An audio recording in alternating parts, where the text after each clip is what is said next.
Or did he go to? And we're live. All right. Milton, the quarterback. Which Milton are we talking about here?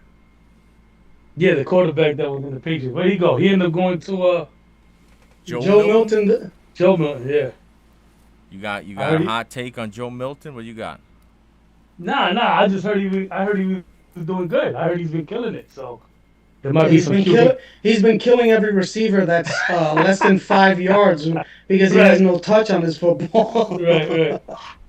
All right. What a Uh, way to start the show. Welcome to the show, the Fly Degenerates. We're back once again on a Thursday. The trio, the trident, the trifecta. mhm. We're going to get into potential playoff teams for this season. We're going to get Flex's reaction to the first half of the quarterback Netflix series. And I guess I'll be on my own, but I will talk about what has been my favorite episode of Hard Knocks so far. But first, Joe Milton. You heard he did well? I haven't followed. What happened with him? That's what. Nah, that's what I mean. Because there was a little. He had a little momentum at the end of the season. So I don't know. I'm just. I'm curious to see what happens over there with Joe Milton. You think If he's going he to take if Dak Prescott's starting job? Is that what we're predicting? No, I'm not predicting that, but I am predicting some controversy at some point What the hell is this? if the I'm Cowboys. predicting some controversy at some point. Stick Right, to your guns. right. Some QB controversy over there at some point in mid-season. That's what I'm talking about. At least that's what I'm hoping for. All right, That's all hoping it for is. QB controversy in Dallas. Speaking of Dallas, that's another documentary I'm excited to watch and ask you if you've watched and find out you haven't watched. But I think that's going to be a good one because I've heard it's supposed to be like the Jordan Last Dance type shit, but it's supposed to be just with the Cowboys. And I think I feel like it can't not be good, even if, regardless of how you feel about the Cowboys. I just feel like almost literally every single Cowboy from that '90s era is, and even some not from the '90s era, is just the Cowboy dudes always end up on TV, and so they know how to do the TV thing. So you got a documentary where you're talking about the '90s Cowboys, and the people sitting down to give interview for it are Michael Irvin, Deion Sanders, Jimmy Johnson, Troy Aikman. Like these are all people that are still around doing TV today. So Right. I feel like it can't not be good. But I've already heard good things about it, so I'm excited for that to drop. I think that's gonna drop next week or next 2 weeks or something like that. So I'm excited Oh for well. that. But speaking of documentaries or docu-series or whatever we're calling these things these days, Flex, you are I guess halfway or a little more than halfway through with Quarterback on Netflix, and your thoughts are Uh, it's a more interesting than I thought it would be. Um, I think all of these guys are actually pretty interesting for different reasons. I mean, so obviously we're gonna some good and some bad. But I mean, should I start with the bad? Because man, a lot of stuff like what you said, a lot of the stuff that you said about, um, Falcons. uh, yeah, the Falcons and Kirk Cousins, man, it was right on the nose, man. Even like one thing that stuck out to me when in terms of like what you were saying about Raheem Morris, like during that game, I guess it was that the Against the night game Bucks. the Buccaneers, Yes. when he was like, that's awesome, and I'm like, yo, dog, do you talk like did you? That's not how you talk. And did you? Was it that you went through um the first time you got fired, and then you went to like a coaching like whitewashing school to kind of just get back into the graces of like the coaching carousel or whatever. But that just seemed to me, and like the fake smile and stuff, it's almost like the like Kirk Cousins and Raheem Morris both went to like like what's the boarding school, like boarding schools for their respective professions. Yeah. Um, No, you it, know it what it just would be? It would be what would reform school, like that, the yeah, yeah, like the yeah. That's what specific boarding school where they yeah, like yeah, yeah, yeah. fucking That's teach you how to fucking like manners and yeah, like etiquette and shit. yeah, slap you in the in the back of the head with like a ruler or something, Yeah, acting up. You know what I'm saying? Um, did Chiefs fall out? we lost someone. I said we had the trident, the trifecta, and all that, and we lost. We got a fallen Now we have a soldier. dudent. But yeah, like it's just a lot of that stuff, man. It just like Kirk Cousins. The more I watch him, the more uncomfortable I get with him. Now, did you notice Cause there was one thing that and this is just a side thing that I remember noticing, and I it made me laugh, and I'm curious what your thoughts are on it. Did you notice how, if I'm not mistaken, Raheem Morris, and this goes to what you're, it's a great point that you're making about him, seeming like he's, I don't know if it's that he's overthinking things or he trying to change the way, trying to change the game. Why was he sitting down with like a plaid blazer, like yeah, I don't like nigga, like you it, got the almost job like it was already. like an introductory press conference. Like I've never in all these docu series, all that they do, whenever they're interviewing anybody, whether it's the coach or even the GMs, they don't sit there with a sports coat on. They're usually like in a polo or they're even in like a hoodie or whatever, the fucking team issued Nike gear. I don't know who told him he needed to wear a sports coat to But see sit down that for the interview. that's why I think he went to like somewhere like for example like even with the thing that's fucking like, I don't even think he cursed. He was like that's awesome. That's awesome. It's like I feel like he went to like he had to like kind of yo dog you can't be that black and remember that every time that like oh somebody got into his ear where it's like yo you can't be wearing this and this and that every time you're on camera you should be dressed to the not. You know what I'm saying? Like Yeah, almost that maybe. type of thing. Yeah. Which I mean, it's hard for me to criticize him for that, but I'm not criticizing for.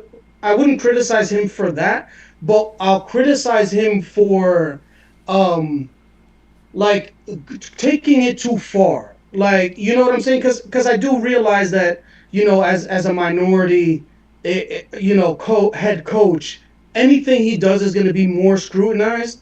But just like I think where he gets into an issue where almost like the end of Robert Sala's tenure with the Jets. Like he was doing stuff and it just felt fake. Like I feel like people it's that thing where you could kind of see through certain things. So it's like yeah, like Raheem Morris. It's like come on, dog. You know what I'm saying? You need to feel a little bit more genuine. You can't like everything he's like I said, going back to like Kirk Cousins, it feels like everything he's saying and everything he does, he's like practiced it, like and how it should come out. You know what I'm saying? Yeah. Like it was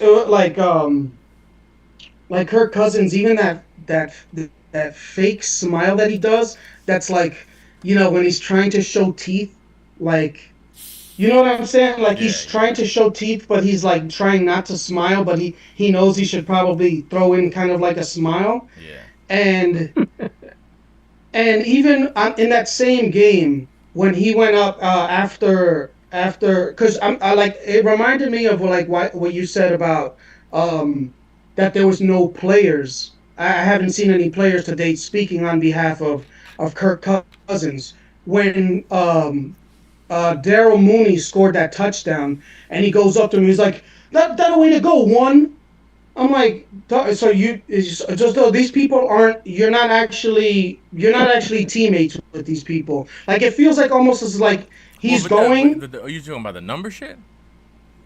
No, but he called him way to go one after he scored a touchdown. It was just Yeah, like but I wouldn't take, they all do that shit. Every yeah, coach, but they all do but that. I mean, but it was just like that, and that's it. You know what I'm saying? Way to go, one slap, and then like he like turned his back and started running back. You know what I'm Yeah. saying? It Yeah. just didn't feel like he has. It just didn't feel like he has a lot of connection, Yeah. Not at all. and like, and even with his with the like it's his family is so involved. It's almost like it's just like a whole propaganda campaign where it's like his family is all saying how like, oh, he's a family guy and he's like with his family, and family is like everybody is like, but it's like everybody just like either making excuses and trying to like pretend like he's a better person than he is. Like He's a big like for brand builder. He's a big brand builder. yeah, He but always I'm has been. yeah, but I don't understand what the brand is. You know what I'm Yes, saying? you do. Because What do you mean? well, yeah, but I'm saying does that is that really I mean, it translates obviously in terms of like the money he's been able to make. So I But guess I it don't even works. think it's about money. When I say his brand, I'm not saying he's like trying to fucking start he's not trying to get a Nike deal. I don't mean it in terms of like even what the I don't think when I think he's building a brand, I don't think he's trying to create something that has financial value. I just think that he is very invested in he's more invested in looking a certain way and trying to be conscious and crafting it than he is about just being natural and authentic. And I don't think it has Yeah, anything to do with trying to make money. I just think that he's very invested, like just emotionally, mentally, whatever, in his brand. And not, again, not talking about money, but just yeah, how he appears and him being this, this Christian man and like making sure that that is what he projects publicly. yeah. That's what I mean. It's very Russell Wilson-ish. I'll say, but That's a good um comp. also it's like, but even like on the stuff, none of the things that he does feels natural. It's almost like even when he's like he was playing in the backyard with his kid and he hits and like his kid hits something and he's walking around with the bat and he's like, "Oh, Serrano, ha, Serrano from the Major League movie," and he's like, wait till I introduce you to Big League Chew." Like, dog, this is all like just like corny shit that you think that people like. Oh, people are gonna connect. People are gonna remember Big League Chew. They're gonna connect with that. You know what I'm saying? It's like every little shit, everything that he says is just like it's just like so. It's not about what It's not about what he thinks. It's about what he thinks that people want to hear. Like, and I think even he's his just I think he's just a goofy dude. I think he's just a goofy, corny, white dude, and that like he, I respect him to a certain degree for owning it, but I lose respect for him because I feel like he tries to over own it and sell it. yeah, yeah, yeah, Like yeah, it's too yeah. much. Like be Terrible. That's yourself. the You're a corny white dude. Like it's cool. Like you know what I'm saying. But I just feel like he he tries too hard to lean extra over the top into it, and it comes off. Like you could tell that he's like trying mad hard to let you know that he's like, yo, we get it. You're a goofy, corny white old yeah. like 30-year-old white dude. We got you. Like we see it. You don't gotta go the extra mile. Right. Yeah, like even with the thing where he was like, white girl Wednesday, like He looked like that's he not was so. like uncomfortable even saying that. Yeah, like he could barely name white women who white artists. It's like Amy Winehouse. Nah, but he You was you know all what I'm over that saying? Celine Dion though. You see that part yet? Yeah, I actually stopped and I tried to fact check him to make sure because the timeline that he was saying was kind of like it was kind of pushing it. So I Wait, had what's to the go timeline? back. Remind me. I don't remember He was that. like he was like when he was like I don't know he was like 10 years old or something driving on vacation and they were listening and then I was like Oh trying to yeah, go yeah, yeah. back to where like okay Celine Dion did have music in 1993 but it's like really like that's what your musical thing is and you're on a football team where the majority of people are black and younger than you and you're pitching a white girl Wednesday like it didn't even sound natural like like you said like he sounded uncomfortable saying it so and then what the thing is ooh the swag surfing he's like oh I like this we got to make sure that we're in the lead. We're in the lead when we're at home going into the fourth. That way they can play that and everybody can go crazy. I'm like, yo, dog, what? Like, Nah, well now you're being a hater. Don't no, hate. Don't because hate on this on because Kirk he's Cousins. no, because he said this is the first time. The first time he listened to it was the time before. It was the time before the Tampa Bay game, and but he's been like he played in the NFC. All this he's played the Falcons before. Like, you know what I'm saying? Like, Yo, bro, he's locked in. He's locked in. He's not paying attention. He's not on the. If he's not on the Falcons, he's not paying attention to what they play in the arena. He's bumping Celine Dion. What do you mean? yeah, maybe. And his wife. That's another thing. She's a baddest. His wife. She's very invested in making excuses for that little kid is that little shit son of his is gonna be the biggest excuse makers. Wow. Okay, Like, so we understand that you hate Kirk Cousins and his Holy family. yes, Go ahead. shit, yeah, that's yeah, yeah, yeah, yeah. crazy. Well, yo, he I was just want to like, make it clear to the public. Wow. That's okay, not the. I'm not on that. Like yeah, I have yeah, my yeah. I That's have fine. my That's fine. criticisms of Kirk, and I I'll say, own but that. I'm not on you. You on next level. I'm not on that. Yeah, yeah, yeah. I'll take it. I mean, there's next, there's levels. You know what I say? So, even when he goes, well, Daddy's friends, even when Daddy's friends do something wrong, like his mom, like his wife said that to his kid, and I'm like, yo, what is this? Like, I don't know. It just felt the whole thing felt dirty, and she was wearing a rubber ring in the backyard. Like, come on, what are you doing? All Rubber right. ring. Word life. You have anybody that you hate that you want to air out? Nah, nah. No hate here, man. No hate here. Just wow. That was I didn't know wow. it was gonna get to that, but go I ahead. didn't know. Yeah, when once I it was leaning when he said parent and Beep, beep, wife, beep, and then beep, he beep, beep. went right to the kid. I was like, yo, And where his mom at? Yeah. yo, his Shit got grandmama. personal real quick. I didn't realize it was gonna get like that. Yeah, yeah. And Nah, you was green lighting it. You was bringing Yeah, that I plane wasn't in paying for a attention. I minute. wasn't paying. For a minute, I you was. was I'm here playing. pumping fuel in the whip, and I didn't even realize that the fire was getting started. I didn't see the look, the pump flames was on rising, and I'm just fire. there pouring the gas, and I thought I knew what was going on. I didn't realize. That little shit he said. That's when I was. It was over for me. I said, oh, I can't. I'm not nodding again. Pause. Nah. Nah, but I will say, yo, I got respect for both Jared Goff and Joe Burrow. I'll say like Joe Burrow specifically.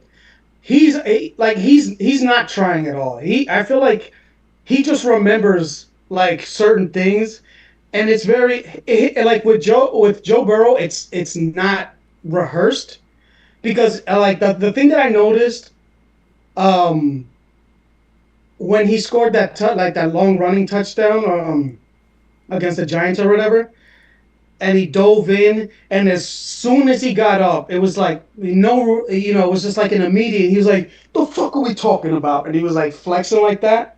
I was like, "Oh yeah, like that's not rehearsed because it wasn't even." I think it was like it was one of the wide receivers that were like running up to him too. So it wasn't like he was like, "Oh, I gotta remember to do this." It was just like he like as soon as he did it, he was just like, "Yeah, what the fuck are we talking about?" And he was like, it just like came off so naturally. So it was just like I saw some of the things that Bobby was talking about in terms of like he's not super interesting because he's kind of a nerd, but like the stuff that he was talking about being a nerd, like with dinosaurs and all that stuff, that's not nerd. That's interesting. You know what I'm saying? It just like it has the perception of being nerdy if you like that kind of stuff. But to me, that's just like regular cool shit that like when you're getting recorded, it doesn't seem like an exciting thing that you're doing, but it's like perfectly. To me, it's perfectly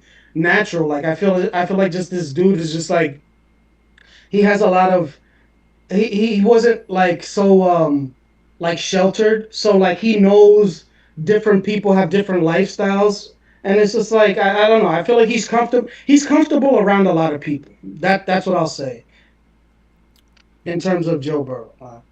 I don't know if you disagree. You got a disagreeable smirk on. No, no, no.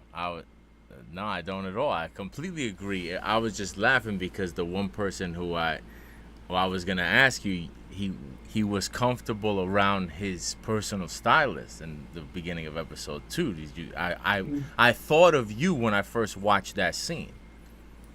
Well, yeah, because it's like he's like a normal. There's a lot of people like Where did he let's find use that Kirk. dude? I don't know, but Did he he was just find him it in was mad Cincinnati or funny. he flew him in like a bird? I don't know, man. I think he flew him in. Well, maybe he met him with I don't know. Maybe he met him with it when he Maybe had his with back out in France. LSU. He met Yo, that nigga with no back on. Yeah, He said, hell "Who's yeah. this crazy. backless? Who's this backless glass of milk over here?" Damn, I'd blow his back out, but it's already out. that's some milk. I'm not gonna lie. Seeing the context of him with his man and the stylist, and kind of getting like to what you were just saying about like getting the vibe, getting to pick up on kind of what his whole vibe and what he's all about, just in terms of like he seemed like he came across as very natural and authentic.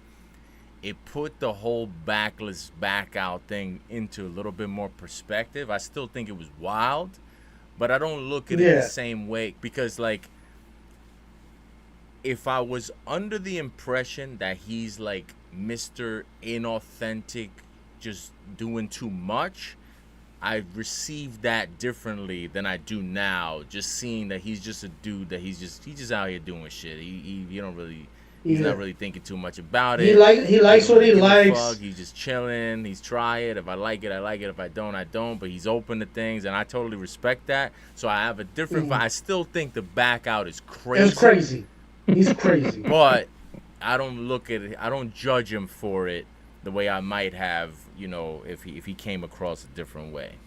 Yeah, because it was like there's dudes that'll wear that and like and be like homophobic. So it's like you know what I'm saying. Like there's people like that'll get if there's people that wouldn't wear that because they're homophobic, but at the same time like there's people that don't care about letting other people know that you're not homophobic and then actually showing it because there's plenty of people that just say it but then as soon as like they get around somebody you know what I'm saying they're gonna act different you know what I'm saying Just wait. so What do him you mean? It's being just say it. Say that they're not homophobic.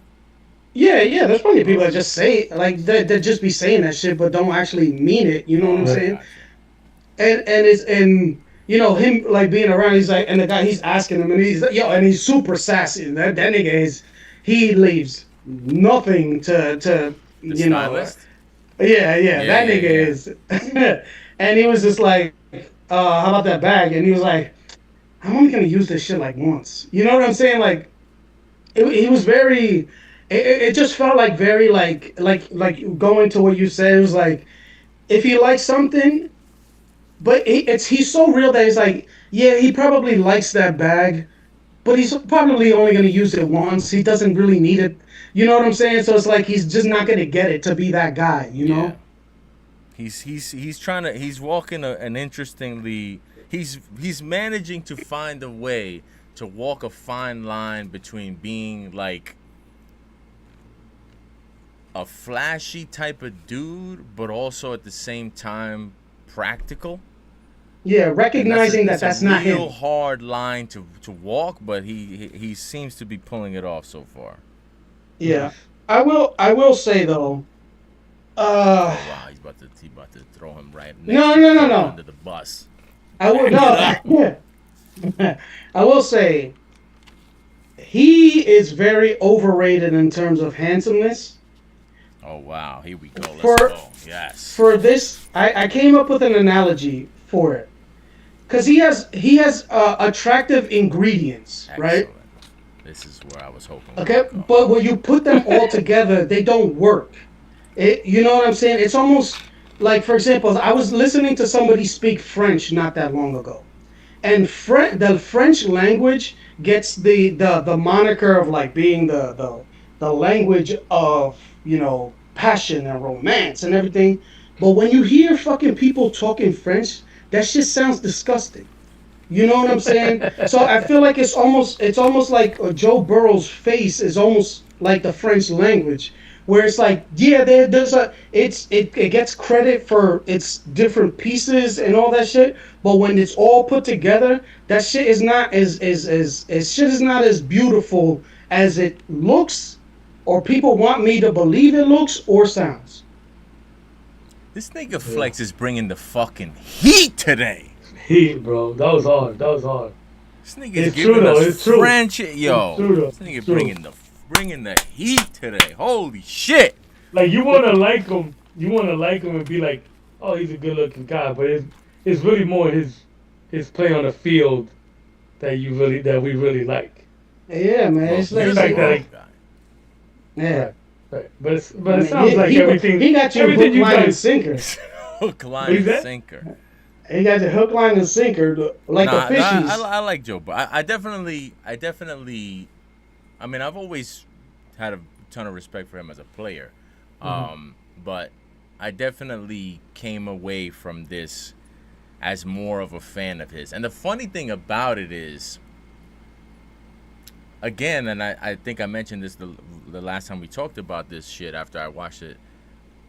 Like, I feel like him not being super quote unquote cool and not really trying to be super cool made me fuck with him more than if he was like, oh, yo, he's the man. You know what I mean? If he was just Yeah. out there doing all kinds of shit and just like, you know, even if it was like ill shit, I feel like I even have more respect for him just because he's just like a real type of plain Jane type of dude. So Yeah. You know, one thing about Burrow too that when I noticed from the Hard Knocks last year, I never verbalized it, but he has almost like he almost has like a manager Burrow like was not on vibe. Hard Knocks last year. What Hard Knocks last year?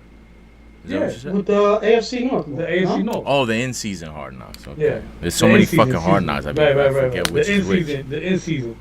He You watched the in-season Hard Knocks? yeah. Oh, I didn't know that. All right. Cause that's the shit that we was talking, texting you like, yo, can I get on? And he was like, bro, just get on. But anyway, um, one thing I noticed about Joe Burrow that I respected from that was he almost has like a manager. Like he doesn't want to be too cool with with everybody. Did y'all pick up on that? Like, did y'all see that, or am I bugging? No, I Like did. he's Like like he's not. He's like I he's mean, business. if I'm picking up what you mean, I feel like in terms of his relationships or just the way he interacts with his teammates, with the coaches, he's Right, like he almost has like this. And maybe this, and again, I feel like this speaks to what I was saying about him being quote unquote cool, not in terms of being ill, but cool in right, terms of being very even emotionally. He doesn't give anybody right. any extra Mm-hmm. animated emotion. He doesn't get hype. He doesn't do a ton of smiling when people laughing and joking. Like Right, if he tells a joke, it's like gonna be almost like a serious face type of joke. Like he'll say something, he'll maybe throw like a right, little goofy chuckle, but he's like he doesn't emote a lot really with anybody. It's I right, don't know if it's a conscious thing or if it's just a personality thing, but it seems like he's cool with everybody, but he keeps everybody also at a little bit of an arm's right. length. It seems like. That that right there. That right there.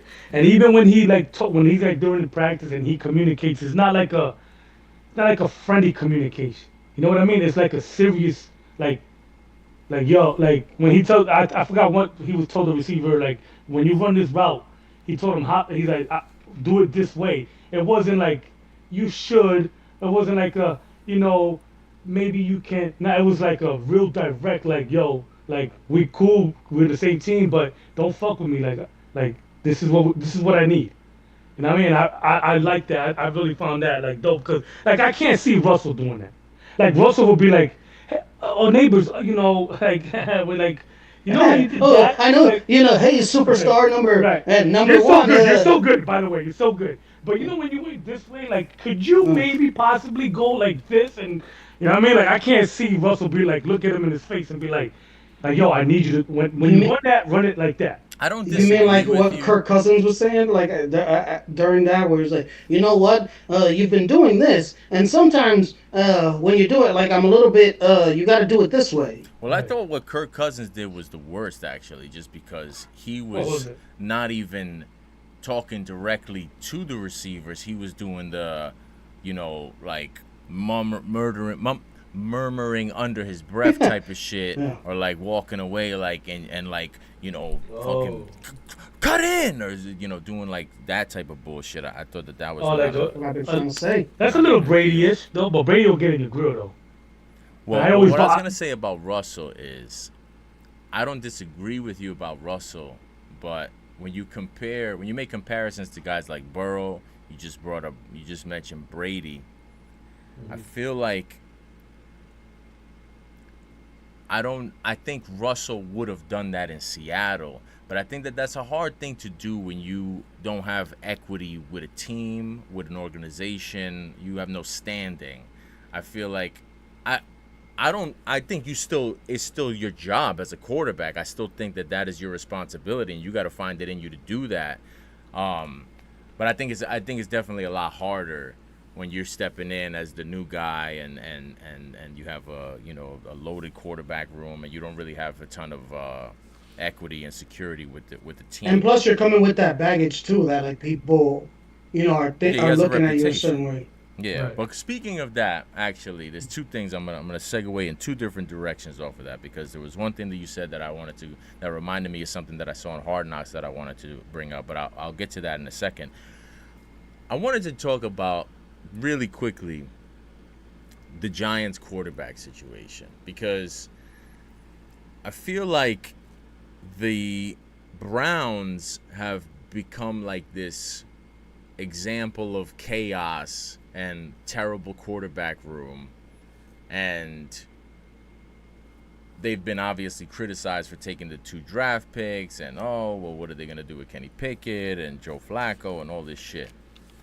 And the Giants somehow, I don't know why they are not viewed as being equally, if not more, chaotic and dysfunctional with the way that they've gone about their quarterback search over the beginning with the off when the season ended last year. I could argue that the Giants quarterback situation is worse than the Browns. Mm. But nobody for whatever reason I feel like the conversation is about the Browns, obviously because it's Shador Sanders and because they're the Browns. I feel like they have this sort of built-in reputation anyway. But like at least with the Browns, their quarterbacks, obviously aside from Joe Flacco, you could make a case that any three of those guys could be the future of the team. You can't make a case that two of the three or four quarterbacks in the Giants have a future with the team. Jameis Winston's not the future quarterback of the Giants, and neither is the Russell Wilson. Like both of them have very short shelf lives. Mm. So I just wanted to know what you think about that in terms of the Giants, and also just like the chaos of they were trying to get Aaron Rodgers, and then oh no, we're actually going to trade for Matt Stafford, and then it turned into well, we're gonna sign Jameis Winston, we're gonna draft the guy, we're gonna draft Sanders. Oh, well, we don't like Sanders, we're gonna draft somebody. No, we're gonna bring in Russell Wilson, but we're still gonna draft somebody. It just seems a little all over the place. But I'm curious what you think of that. Me personally, yeah, I was that's kind of like last year. I kind of was on here and I was like kind of ranting a little bit like about how they try to sell us shit, like certain things, like even with the Jackson Dart, like try to sell us like, oh, that was the guy the whole time. Like, no, it wasn't, man. Like these are your plan B's, C's, and D's, and it's obvious, right? As far as um that's why I felt insulted. Like, I get insulted sometimes when they try to play me like, oh look, we don't have a tight end issue. This kid Theo Johnson is looking so good. It's like, come on, man, don't do that. Like, just yeah, and I understand they have to with media and all that shit, right? That's why I don't pay attention to the media. But um, with Jackson Dart, that really pissed me off. It was like, oh, that was the guy the whole time, and it clearly wasn't. As far as the Russell and Winston thing, I feel like they had no cards to play, man. I feel like they had no cards. They weren't going to wait for Rodgers. There was only one team willing to wait for Rodgers. No, they weren't going to wait. Um, and I think they're not getting a lot of heat for it because I think Russell is better than Daniel Jones right now, and I think they all know it. It's like this guy can at least can control a fucking huddle. You know what I mean? Like even though when they, and I mentioned this the other day to my friends, like yo, when they played, Daniel Jones had a fucking great game against. Well, not great. Had a solid game against Pittsburgh, and then he fucked it up at the end. He threw it too high and it got picked off, whatever, whatever. But I feel like a lot of people like are putting too many like just sidebarring the fact, oh, he's better than Daniel Jones. We're gonna be all right. It's like he's better than Daniel Jones, but he's still not. I don't. I think he's still gonna have the same problems he had in Pittsburgh, and it's only so long where Russell's gonna look decent before it goes ugly fast. You know what I mean? Yeah. Especially with the schedule we have. But I think it's that. I think it's the players energy or illuminating like, oh, this guy's better than Daniel Jones, and they're nice in a nice way, like they're saying it. Like I've never seen that, or I've never seen him. I've never seen a quarterback do this. So I think it gets buried. But once this week one starts, week two, week three, and you start seeing him slowly decline, and the league picking up on what he does. I mean, it's gonna be chaotic. But I think it's gonna be Russell, Dart, and Winston. So I don't know what they're gonna do with Winston. I don't know if they're gonna trade him. I don't know what can they do. I don't know Winston? what the yeah. What are they gonna do with Winston? They're I not thought gonna they're gonna keep full keep him there quarterback. as the backup. They're gonna keep him at the third. I think so. That sucks, bro. You gotta respect the player, man. Go let him go get some burn somewhere, man. I forget what his contract situation is, but Yeah, they probably hold on to him as long as they can, especially because they don't. They, I mean, they. I feel like they do have a plan, or like at least in mind when they want to allow Jackson Dart to come in. And let's say it's depending on how the season is going, if we're three, if we're 3-7 or 3-6, let's try to get the young guy in there. But at the same time, I feel like they're like, yo, if it's week one and an Aaron Rodgers situation happens where Zach Wilson was supposed to sit, he was Hmm. supposed to sit for the whole year, and then all of a sudden he's back to being the starter again. I feel Right. like they're gonna kind of hold him, maybe even around the trade deadline.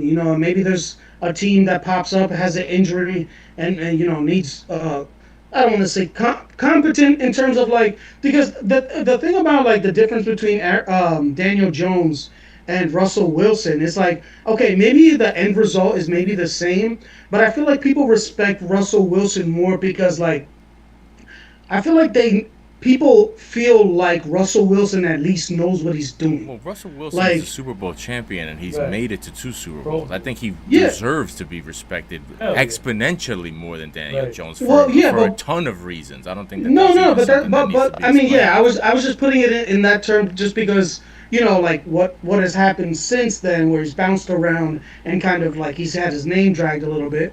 But Well, when you overall, said that you think they're gonna trade who at the trade deadline, Jameis Winston or Russell Wilson? yeah, well, Jameis Winston, because even let's say they get to the point where okay, they're going, you know, all right, maybe it's time to start Jackson Dart. I feel like they're going that then Russell Wilson is the backup as opposed to like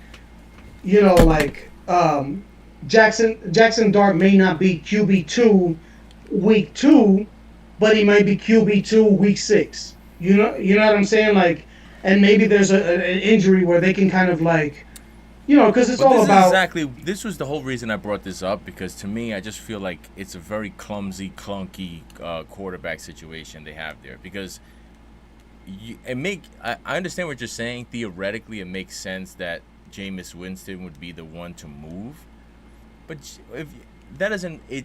In theory, it makes sense, but in action, it doesn't make sense. Nobody is going to trade for Jameis Winston. Jameis Winston was available, and they plenty of teams could have had him, True. and I don't think that there's gonna be a team that is contending mid-season and they're gonna be like, oh, we lost our quarterback, we got to go get Jameis Winston to save the year. I feel like it's more likely that somebody would view Russell Wilson that way, as somebody who can navigate a team mid-season that's a contender to try to get, you know, a playoff berth or whatever. I don't think people are going to view Jameis Winston that way. I think they would be more likely to view Russell Wilson in that way.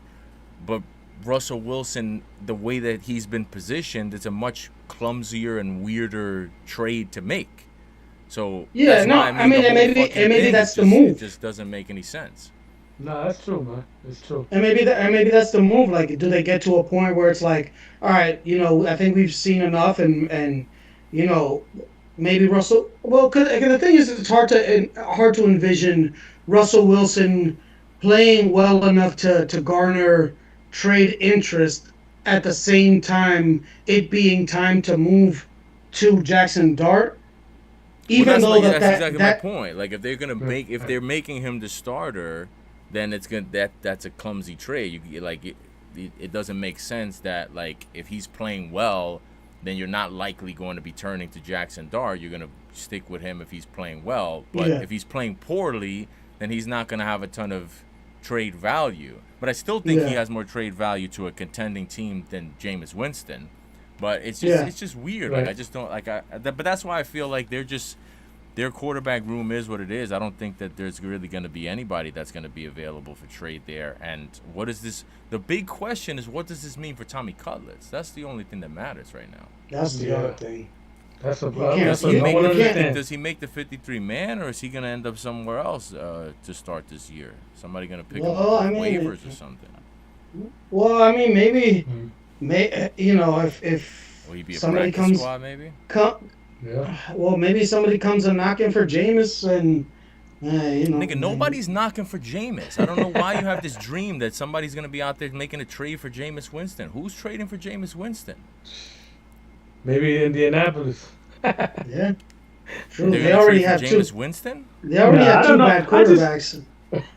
No, making I a don't trio. see it. I don't see anybody trading for Jameis Winston. Yeah. Like what like and I love Jameis Winston, but what Right. serious team, contending team is gonna think we need to bring in Jameis Winston? Like I don't see that. The only the first thing that popped into my head, I don't remember who the backup is Minnesota. Like maybe J gets injured or doesn't play as well, They're gonna and trade then for Jameis Winston. I mean they might be Yeah, in but a we're not They'll talking trade about for like Daniel top Jones and picks. bring him back before they trade for Jameis Winston. Yeah, who but knows. now he's a starter. Is he? That's a great question. Oh, now wait, hold on a second. I feel like we had an argument about this before, and I was telling you he was a starter, and you were telling me it was gonna be Richardson. Now Daniel Jones is a Well, starter. he got injured. Next man up. He got injured playing in the preseason, which starters don't do. But anyway, Yeah. I feel like I feel like Minnesota will go a million other directions before they're trying to trade for Jameis Winston. Trade for Kirk Unfortunately Cousins. for Jameis Winston, no serious coach is gonna trade for him because he turns the ball over. Like Right. nobody's gonna like if that is your number one fucking calling card. That's, No coach is gonna bring you in mid-season to come and and to fucking baby this offense. Like he's Right. literally the opposite of that. You know what I mean? Right. Like no, it's true. I just feel He's a like he's turnover not machine. a guy that anybody is gonna be targeting to try to save the season. Yeah, going to that just reminded me of something of quarterback again. I didn't really know how much respect Todd Bowles has in the league in terms of a defensive mind. I was, obviously he's been around and is a decent coach, but I just feel like the level of respect that they kind of highlighted in quarterback. I was a little bit surprised, just like how like how in depth they went into about like how much they have to prepare for a Todd Bowles defense. Yeah. That I mean, I can't say I was surprised, but I feel you on that was definitely noteworthy. Especially considering sort of his general sort of public media reputation does not at all, represent what it seems like how he's viewed as a defensive mind across the league. But Yeah. we shall see what happens with we'll see what happens with the Giants quarterback situation. I'm gonna be really sad if Tommy Cutlets ends up getting cut, but I feel like it's just leaning more and more towards that. And unless they try to do unless the Browns and them both go into the season with 4 quarterbacks like psychos, I don't see that Shit, I happening. doubt it. Maybe I we'll hope see. not. Who knows? Now, if they You have to cut, change if his name they from Tommy Cutlets to Tommy Let's Cut. no, I was gonna think. Do you think he has to change his name to Tommy Chicken Fingers? Maybe. Or Yeah, maybe well, it's if you cut fucking cutlets, Tommy Veal. Tommy Caesar Veal salad. Why did Tommy Chicken cuss cross the road? Because he got cut. Tommy To Let's get to the Cut other was to get to amazing. the other training facility. Yo, word. Also, you're saying he's gonna be a Jet. Oh, Yeah. That's when what, you're a that's, Jet, that's you're what a I'm Jet. hearing. I'm hearing. Uh, Speaking of former Jets, I was very, very, very happy to see my man Mike White spinning it in Hard Knocks, man. That's my guy, Mike White. Love Mike White. But this last episode of Hard Knocks had everything that I want from an episode of Hard Knocks. Ooh, okay. Like, I heard it was better. huh? I did hear it was better. Yeah, from me. I just said it. Oh, Don't okay, interrupt fine. me when I'm talking about Mike Right, White and right. how great he is. He was moving the ball here. Hold on, let's go back to that. The what I said last time about how the first episode of Hard Knocks, if you remember, I was like, yo, I didn't like how just during the intro they do the whole thing, they show the fans, but they don't show. I felt like it was not an authentic representation of the fans. They show them pain in the face, but I need to see a table. I need to see somebody going through a table.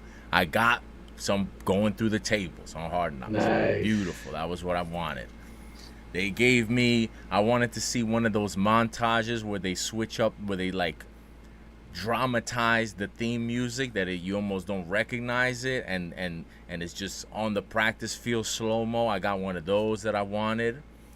They gave us the underdog story with Buffalo Joe Andreessen.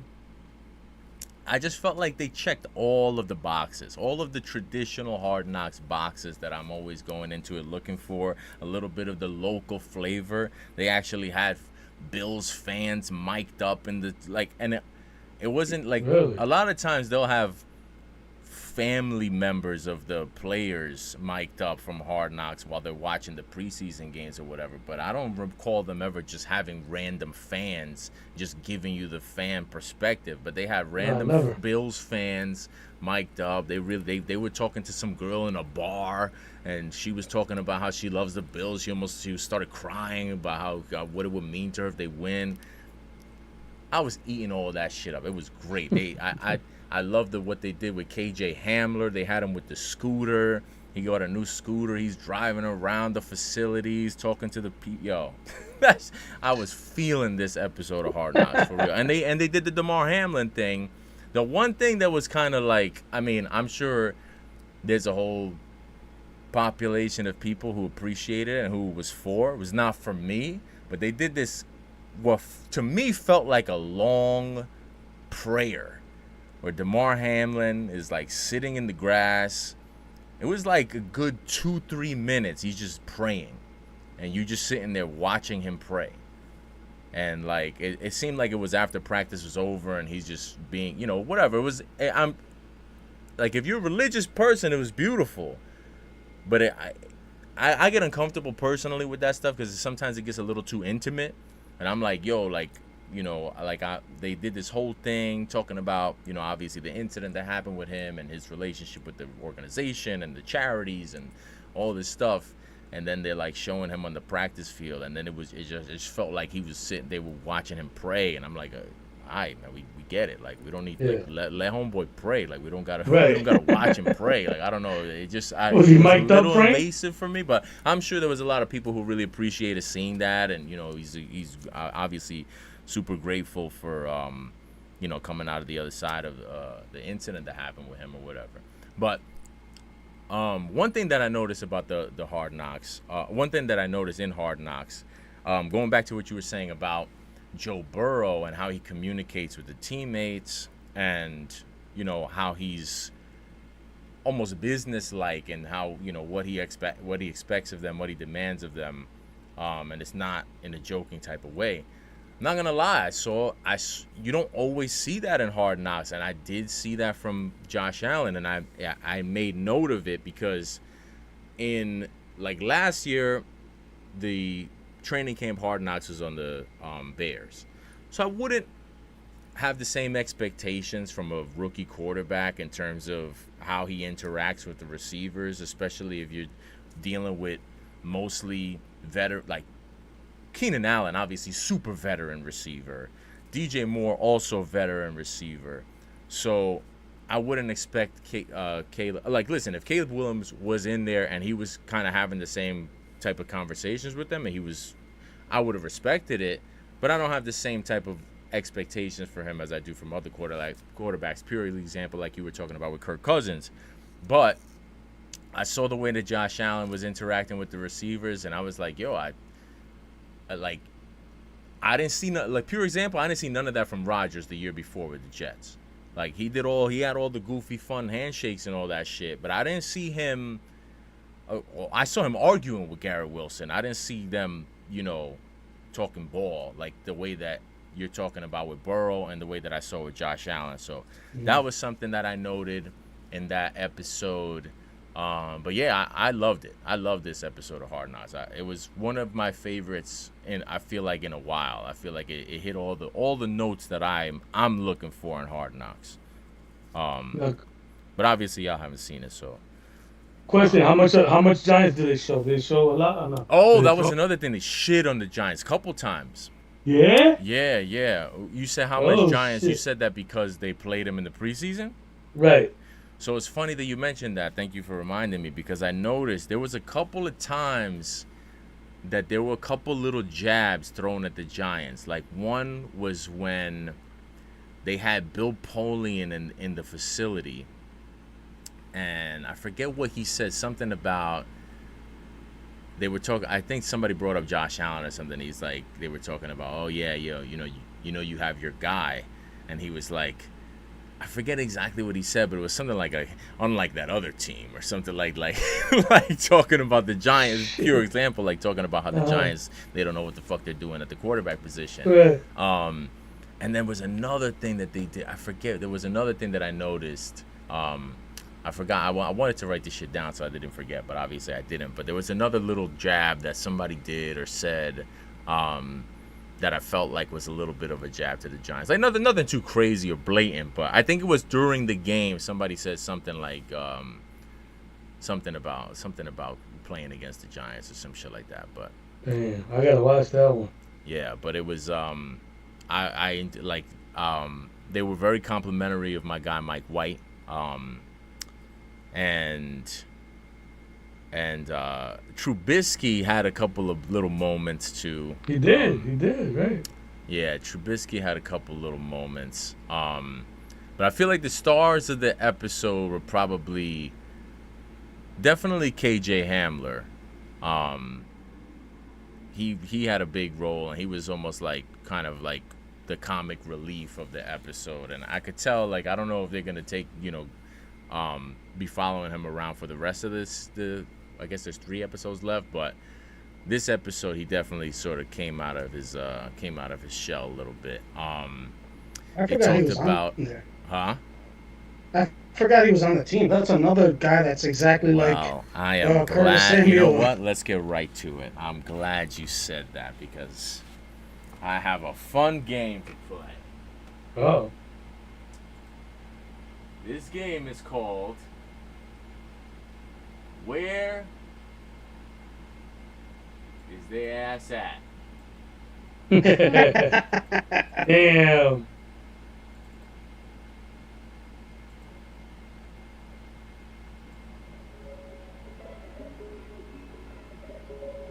Do you hear the music? Yeah. Okay, is it too loud or is it good? Oh, where your ass is at? Is it too loud or is it good? It's perfect. All right. It's just background. All right. We're gonna play a little game called "Where Your Ass Is At." This is how the game is gonna go. I'm gonna name a player. Damn. You guys are gonna have to tell me where their ass is at. And pure example, if I was to say KJ Hamler, Bills. with the Bills. But there's some hard ones here. Oh man, I'm gonna do terrible. Because I've been following, deep dive, checking out, and no cheating. I've been deep diving, and I've been surprised seeing where some of these dudes are located, some of these players. So start with an easy one, or at least I think this is an easy one. Christian Kirk, wide receiver. Where's his ass at? Oh shit.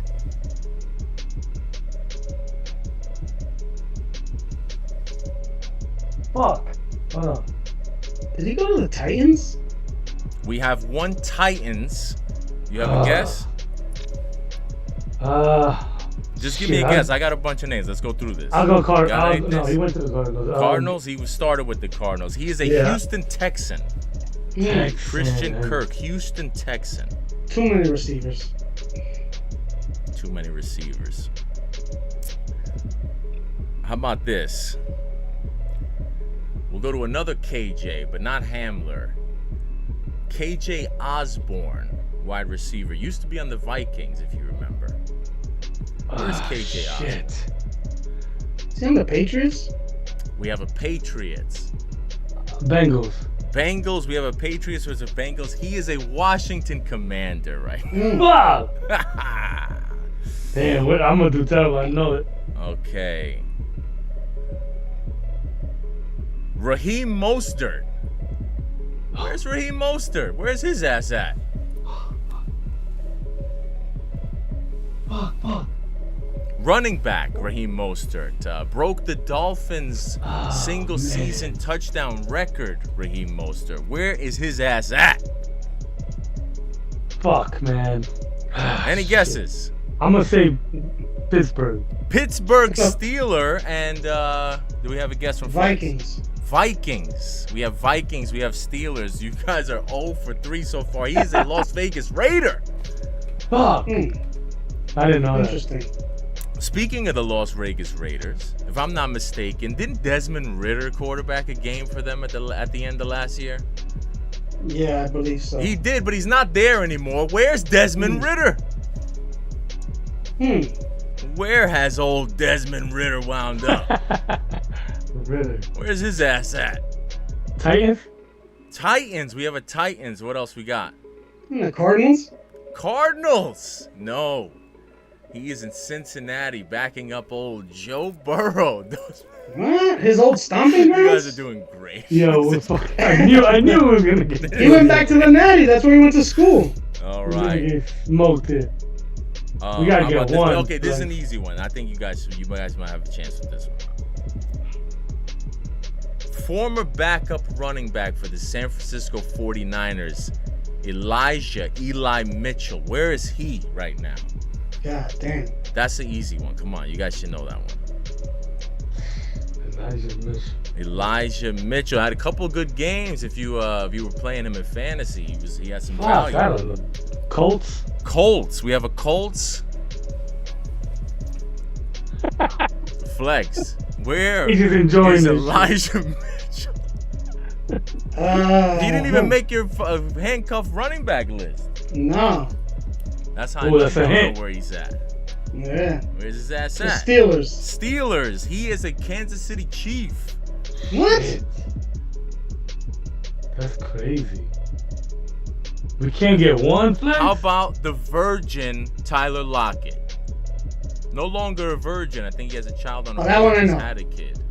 I thought he retired. Huh? That one I know. He's on the Titans.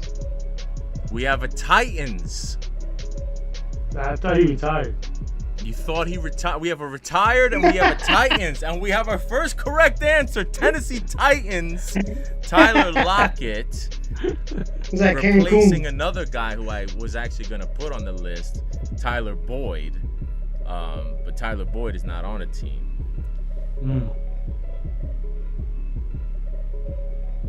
All right, here's another easy one.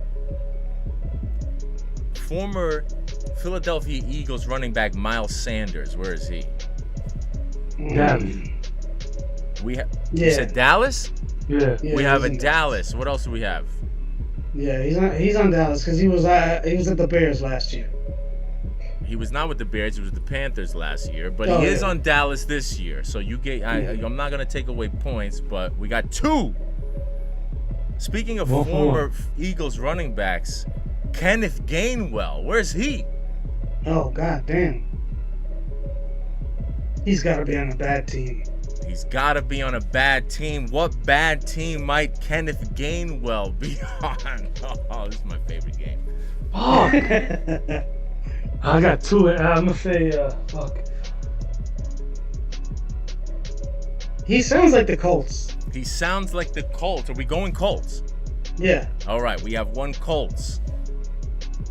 Are you guys tied? Fuck. What's that? Is there a score? Yeah, it's 1-1. Hold on. All right. Nah, no, we got two. It's 2-1.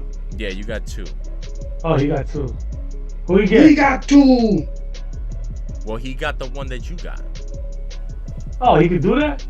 Yeah. Well, that's why I'm trying to do it separate. I'm trying to give you guys all a right. fair chance to guess. I thought, all right. Damn. I don't know. I'm gonna say Gainwell. I'm gonna say. Like when he said Tyler Lockett was a Titan, you could have piggybacked and said Titans. You don't got to say different team. I didn't know that. All right, so I'm gonna say Minnesota. Minnesota. You got Kenneth Gainwell on the Vikings, and you got him on the Colts, right?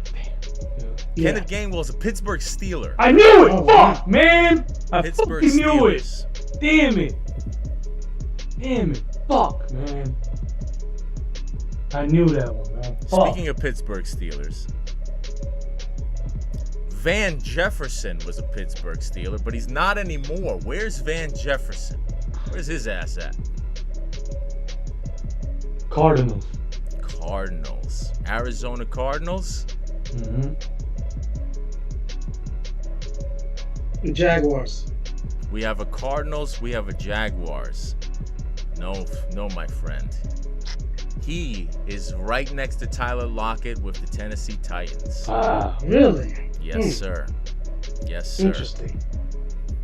And let's go one last one. I feel like I should just exhaust these because I feel like you probably know them all by the end of by next week. No, actually, let's go two more. DeAndre Hopkins, Nuke Hopkins. That's an easy one. You should know where he's at. Where's his ass at? Ravens. We have a Ravens. Yeah, he's with the Ravens. We have two Ravens. He is indeed a Raven. Nuke Hopkins is a Raven. And to round it out, let's finish up. Who else do I have down here?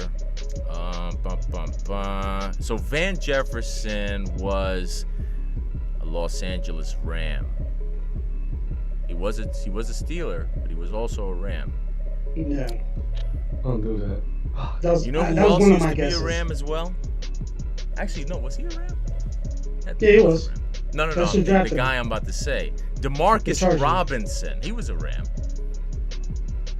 He was a Chief, but he was also a Ram. But where is he now? Because he's not with either of those two teams.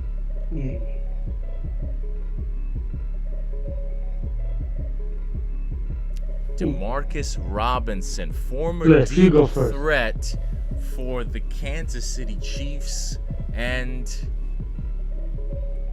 the Los Angeles Rams. He feels like a Seahawk. He feels like a Seahawk. He does. Damn, I had one that I was gonna go with on the Seahawks. I'm gonna say. You guys know Cooper Kupp is a Seahawk, right? Yes. I felt like that was too easy. Damn, I was gonna say. You said. We have one Seahawk for DeMarcus Robinson. Do we have two Seahawks? Or you gonna? No, I'm gonna go. I'm gonna go Washington Redskins.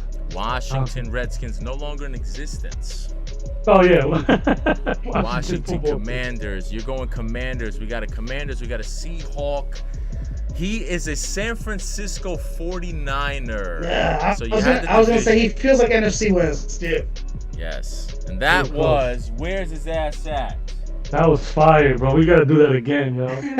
That's gotta be a weekly, bro. Why? Hey, I mean, there's only can't do that during the I mean, I'll Yeah. try to come. I'll try to come up with another one for next week. But you gotta not do. We got terrible, right? I don't know. No. I'm not saying Yeah, not but do I feel like it's better terrible. when it's terrible. That's what Yeah, I'm I like saying. it. I feel I like like it. I don't want. I feel like one quick glance at a depth chart and then the game is ruined. Yeah. No. Trust me, I ain't gonna do that. My life is on fucking upside down right now. All right, so that Turbo was drive. where's Nah, it's yours? not. My life is good. My life is good. I'll throw out a few last ones that I thought were just funny. Obviously, Daniel Jones, we know, is a Colt. I was gonna try to throw you off by throwing out some people that not even on teams. Nah, that would have killed me. I was gonna, because when I was going through the 2 years ago, 3 years ago, Eagles backfield, Miles Sanders, Kenneth Gainwell, Boston Scott unsigned. Ooh. I was gonna throw Boston Scott at you, but I felt like maybe Boston that wasn't market. I'm so mad I didn't get that game well, man. And I had two teams in my head, and that was one of them. And I was like, Actually, you know so what? mad. I think I can do this. I think I can do this again next week because I got a couple defensive players. I'll save the defensive players for next Oh week. yeah, that's cool. Oh yeah, we didn't do defense, so Yeah. Word. Well, because I figure with defense, you have no shot. I feel like at least with offensive players, you maybe for fantasy purposes or whether Yeah. you glance at the depth charts, I feel like defensive players, you're not going to notice them until the game starts. Davian Clowney. Right. Well, he was on the list. All right. So we'll finish it up with what we talked about last week, trying to do a rankings of. Actually, before we do that, because I wanted to do one last thing. We're going to do a rankings of the playoff teams most and least likely to make it back to the playoffs this year. But I also wanted to do a little something, and I just you reminded me of it when you were bringing up this guy, Raheem Morris. Every year, there's about 6 or 7 coaches that get fired. And I was thinking about this year, who would I put as my top 5 coaches most likely to get fired? You guys all, I was going to do a top 5, but you already know who my number 1 is. I've been saying it for weeks.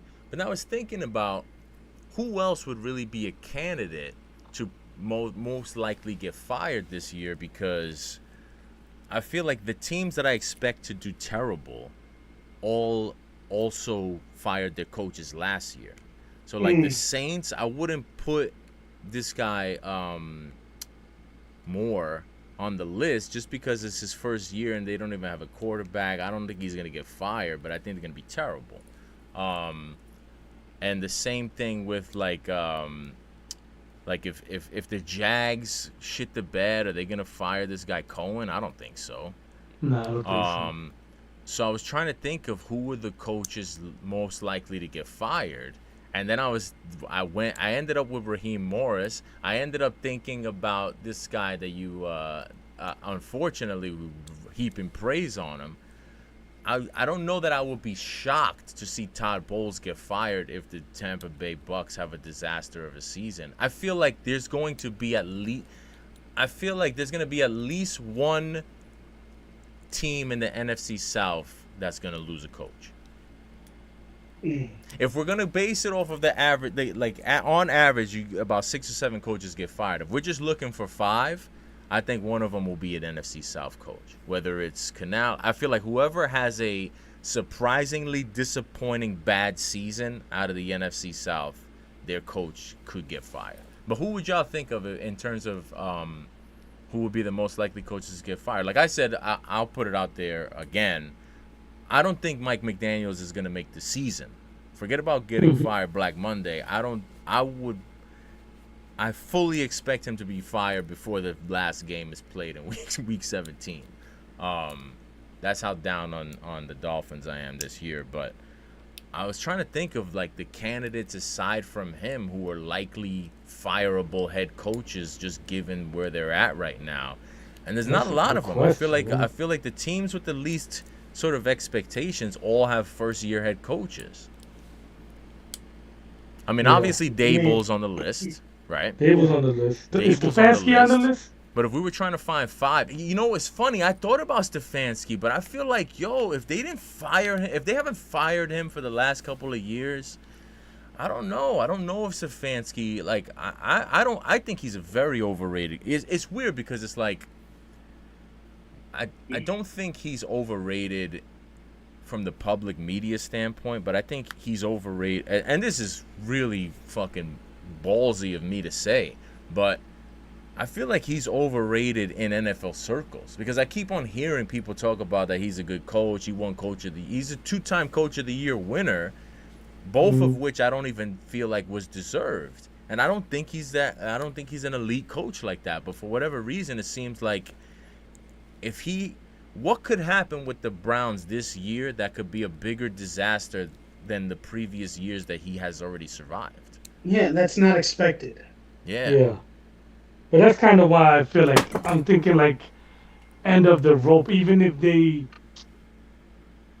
they're decent, a team that might need a change. Even if they're good, even if they're overrated, a team How might about just be Shane like, Steichen? I don't disagree. He's another one I was thinking about. I think he's got to be on the list. If we were trying to find the top 5, I don't hate Kevin Stefanski. I personally, for whatever reason, I just get the vibe that like they're being super patient with him and they wanna give him another quarterback.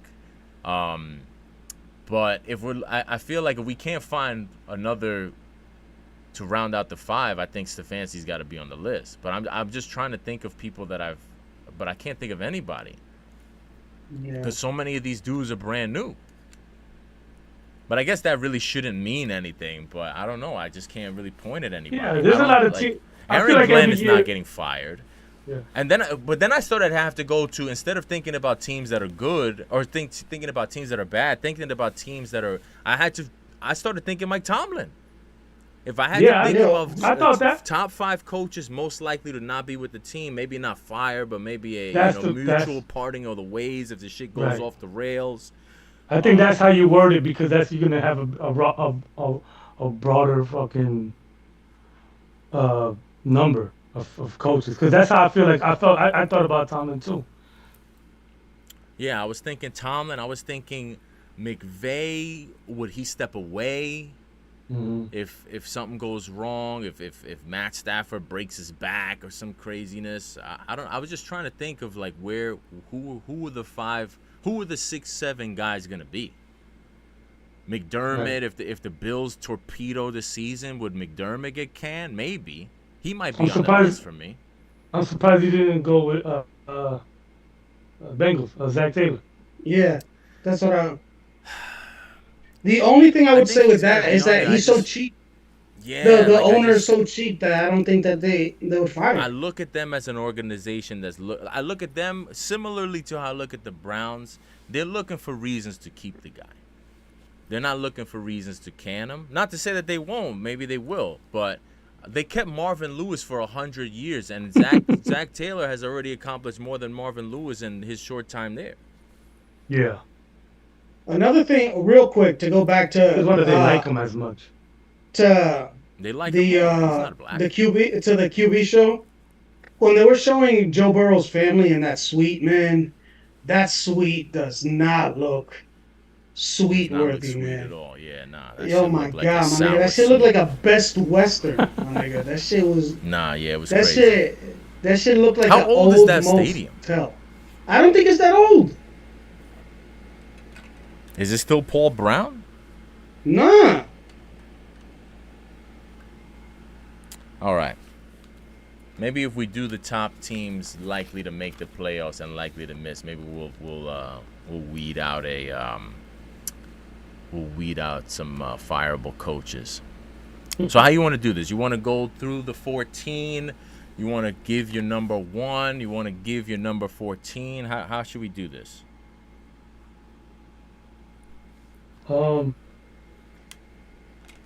Yeah, I mean we can. You want to run down all of them? Let's go one by one. Who of the 14 playoff teams last year, who do you think is most likely to make it back? Number 1. I'll go Kansas City. You're going Kansas City. Flex, you going Kansas City number 1 as well? No, I'm going with the Eagles. You're going with the Eagles. I'm going with the Rams. Word? Yeah, going with the Rams. Wow. I can't go with the Eagles because I would never go with a Super Bowl winner. Hmm. I feel like the Eagles, while on paper, I feel like they're likely to make it back. I also, I mean, it's just amazing what a few weeks and a few months difference makes because the Eagles were falling apart, disaster. Sirianni was gonna get fired, and then just 2 months later they win the Super Bowl and everything changes. Right. But like, if the Eagles struggle out the gate with a tough schedule, they're gonna be on Sirianni's. The fans are gonna be on Sirianni's ass again. They don't give a shit if you won the Super Bowl. Mm-hmm. Um, I mean, not to say that means they're not gonna make the playoffs, but so that's where I'm at with them. I have the Eagles as fifth most likely. Who do you have second?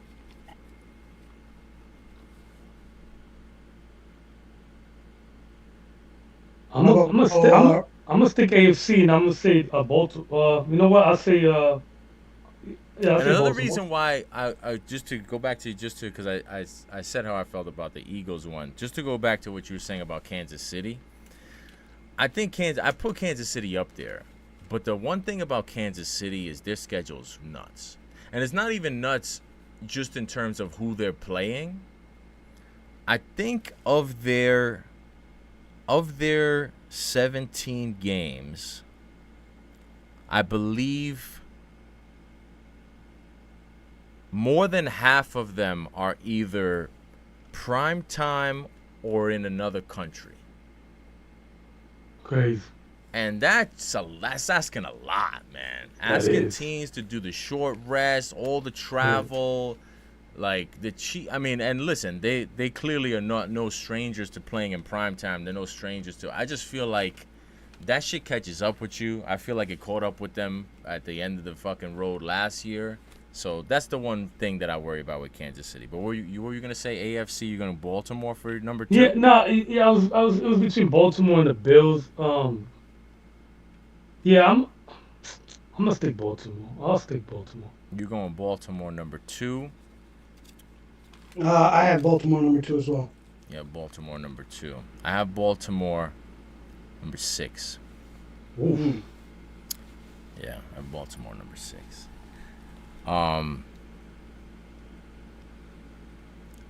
Baltimore, I, I obviously think they're gonna be good. I just feel like they're in obviously a tough division. So, and then third, who you have third? I gotta go. Bills there. You got Buffalo third. Buffalo. Yeah. I gotta go Buffalo. I got Detroit. You got Detroit third. Okay, Mm. I got Detroit towards the bottom of my list, but Yeah. okay. My third I have is Houston. I like that. The division gets into play there, no? Yeah. Well, everything is into play with all of them for me. No, I'm saying Yeah. like, what do you weigh the most in that, like in that one? I mean, division definitely. Um, for me, it's division and schedule. Like for me, going down this, like the Rams are my number one, primarily because of schedule. Let me give you the Rams Mhm. schedule. Sure. Let me give you the Rams Sure. schedule. Rams schedule: Week 1, Houston. Then they go to Tennessee. Then they have Philadelphia. Then they have the Colts. Then they have the 49ers. Then they have Baltimore. Then they have Jacksonville, New Orleans. Then they have San Fran. That's a tough game. Then they have Seattle, Tampa, Carolina, Arizona, Denver, and I lost my place here. Denver. Denver.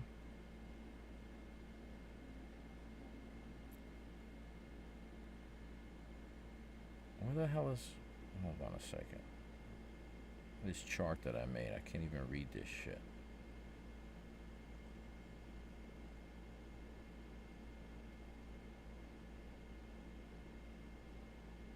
Oh, then there's a bye, and then New Orleans. No, I already said New Orleans. I must be reading this shit wrong. Where's my schedule?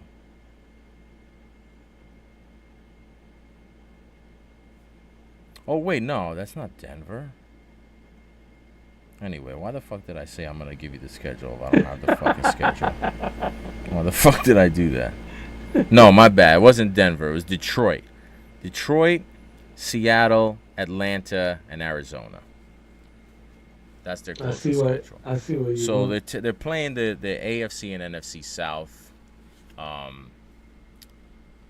and I don't even think that their division is going to be that hard. I think San Francisco should have a bounce back, but Arizona, as much as I love my guy Johnny G, he's got to be on the list of guys who could potentially get fired. I was gonna say that, but I didn't want to offend you. Nah, I keep it real, man. I don't do it like that.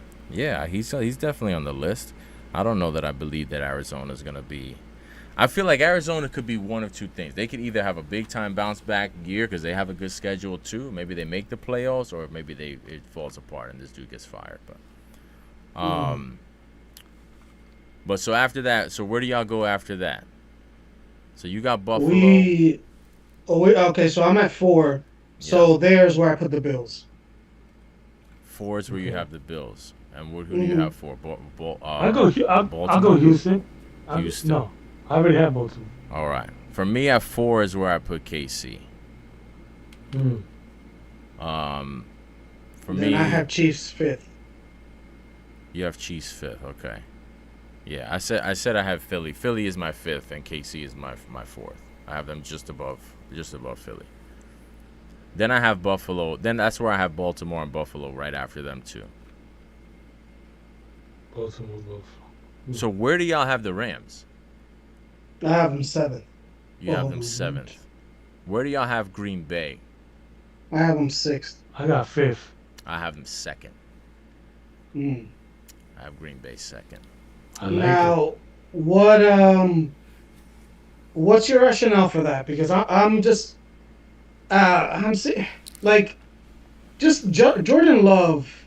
Something about him, I don't know. I feel like people, I don't want to say you, but I'm saying like people overall are sold on him when I haven't seen that. Like I haven't seen it yet.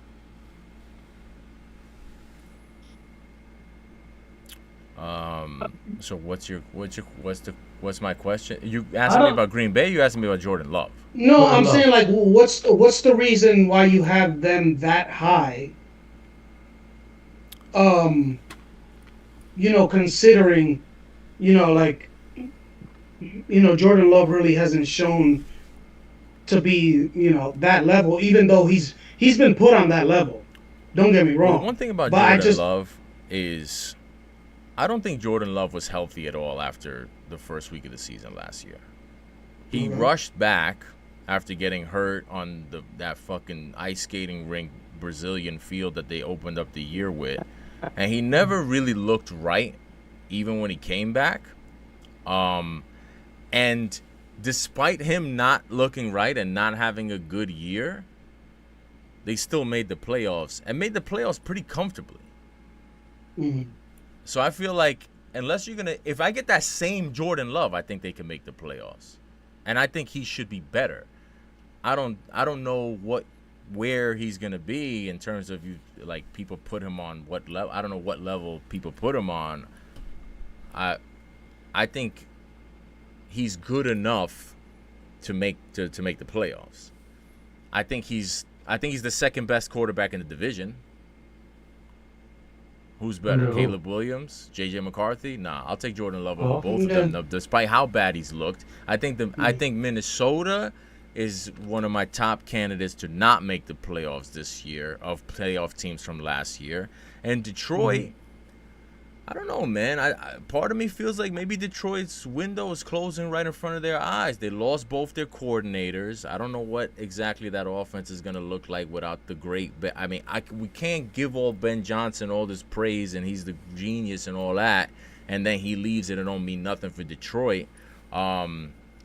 Detroit has been on a real nice run the last couple of years, but the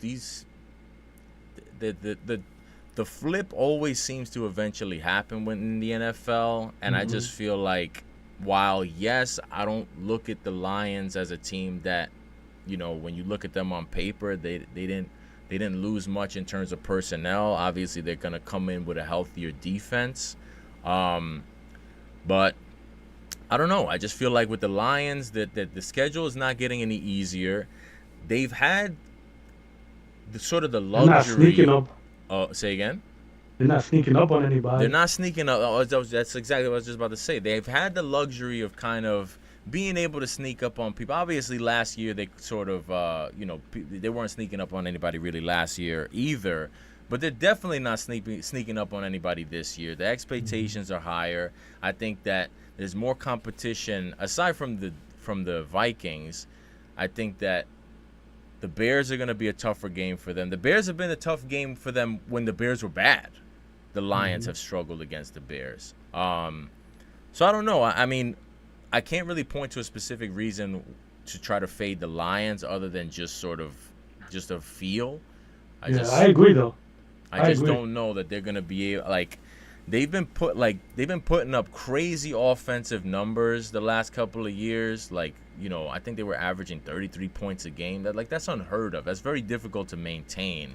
And even if they're not sneaking up on anybody from an expectation standpoint, they're definitely not sneaking up on anybody from a playbook standpoint. A lot of the shit that they've done, people are eventually going to start to the league catches up, so I just feel like as the league continues to catch up with the Lions and they lose their coordinators, I don't know, I just feel like, not to say that they won't make the playoffs, but I just feel like I feel a turnover happening in that division. Right. Let me ask you something. Did they lose anybody on that O-line? Yeah, Ragnar retired. Their center, one of the most important guys. That's another reason why. Right. And also with the Packers, another reason why my having them number 2 is not based off of Jordan Love. It's also based on the fact that they were the youngest team in the league last year. They're a very, very young team. They've been very much ahead of schedule in terms of having made the playoffs the last 2 years.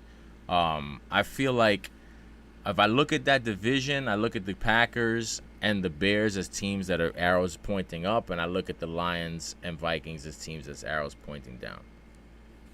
Right. I agree with Green Bay. I got Green Bay higher than Detroit. I don't know. You did too, actually. But my concern is that cornerback. I know they got some young guys in that cornerback room. In Green Bay? In Green Bay, yeah. They got some good cornerbacks, speedy and all that, kick returner ability and all that. But, I know they were without Alexander for most of the year last year, or the whole year. But, I don't know. I question it. That's where I really get. Are they going to get pressure? I forgot. Hold on. Are they going to get pressure on the quarterback? And I forgot. How could I forget? You said speedy. Marquez Valdez-Scantling. Where's his ass at? Oh, I know this. No. Shit. I should know that one. I know. That's why you just said speedy. I'm like, yo, that's your man. He was one of the first names that I wanted to bring up, and I forgot to bring him up. I didn't say him, right? No. Nah. He was a Saint last year, but since he moved, I'm going to say... He feels like an eagle. Feels like an eagle. We have an eagle. Come on, this your man. You gotta know where your man is at. Oh, yes, all day. Speedy receiver. Fuck! I'm going to get so mad I don't get this. Shit, I remember when he went there too. Fuck, man. I don't know. Cardinals? I don't know. Cardinals, close. In the division, he is a Seahawk. Really? He is. Man, Seattle. He's a Seattle Seahawk who'll be catching passes from Sam Darnold. Sorry, I just had to do that. You just reminded me. Damn. I'm so mad I didn't get that one. But yeah, so I definitely agree with your concerns for Green Bay. But again, Like I that's did, sort that's of so real where quick. Those real quick because you kind of went to the music and then like that's the two concerns I have is pass rush and and a cornerback play. But I feel like their pass rush is solid. I just feel like I I don't know. just Those feel are my like, main and I concerns. agree with you, and I just feel like I would just lean towards, and this may not be the answer, but I can at least have hope in the fact that again, all those guys that they're putting out there are younger and on the younger side. So they have an opportunity to, like, we don't know what a lot of those dudes are just based off of Right. their age and experience. Like, Mhm. they're not like one of these older veteran teams where I feel like I'm confident in what they are and what they have and what they don't have. Whereas with the Packers, there's a lot of dudes that they have so much youth on the team that they there's a glow up that could be taking place, you know. But No, I again, I agree. definitely agree with your concerns though. I agree though. You agree with him agreeing? All right, so The agreeer. so is there The anybody that we agreeer. all sort of agree on in terms of who we put at the top of the list? Of missing? I guess I can agree with you. I have KC at fourth, so I can agree with y'all with KC. Yeah, because I had them at fifth, So let's go. five. Well, let's go top to bottom. Who, as far as the teams to not make it, who we going at the top of that list? Because for me, teams to not make it at the top of my list for teams to not make it, I have the Vikings, Mm. the Commies, Mm. and Denver. Yeah, that's Denver, I'm not. I'm a little iffy with, but definitely Vikings and Commies are at the top of my list. see. I'm the opposite. I agree with Vikings, but I got Denver there. Vikings and Denver. I I got feel Vikings. I got Vikings, Denver, and the Steelers. yeah. Yeah. So my bottom, my bottom to the top, I got Vikings, I got the Commies, I got Denver, I got the Steelers, and I have Tampa. That's my top to Yeah. five. That's my bottom five. Hmm. So That's y'all are about just right. gonna drink all the Commies Kool-Aid. They have 1 year. They can make a comeback. That's we in on that. No, We good I with had that? them. I had them sixth. Six from the bottom or six from the top? Yeah, six from the bottom. One, two, three, four, five, six. Yeah, because I also have Tampa Bay's in the mix as well. Um, Tampa's hard and for me. Just like I have, Yeah, like I Tampa told you, I have tough. Tampa bottom. Tampa's I have tough. Tampa bottom four, but it's just tough for me because of division. Like I don't think the yeah, Panthers are ready to take that division. The Saints damn sure ain't gonna win that division. So yeah, it's really just Tampa and Atlanta. And you know, while Atlanta is a sexy, fun idea, I feel like they've been a sexy, fun idea for the last couple years, and they have not, done that whole leapfrog in the division. Maybe this is the year. Maybe it's the first year with Penix. But again, I always it's hard for me to invest in a rookie quarterback, and it's hard for me to invest in a coach I have no belief in. I don't think Raheem yeah, Right. Morris really brings anything to the table. So yeah. If anything, that the QB show, if anything, that like any preconceived good notions I had about Raheem Morris Gone. went down the drain. yeah, Right. and like I said, I, I think it could be either of them. It could be if Atlanta had made the playoffs last year, they'd be at the bottom of my list too. But since Tampa was the one that made it out of them, that's why they're at the bottom of my list. But like I said, I feel like one of those two teams, I would feel like is at the on the coach maybe getting fired list. Whoever has the more disappointing disaster of a season, and maybe it's Tampa, and maybe Atlanta comes through, but we'll see. I don't know. Yeah.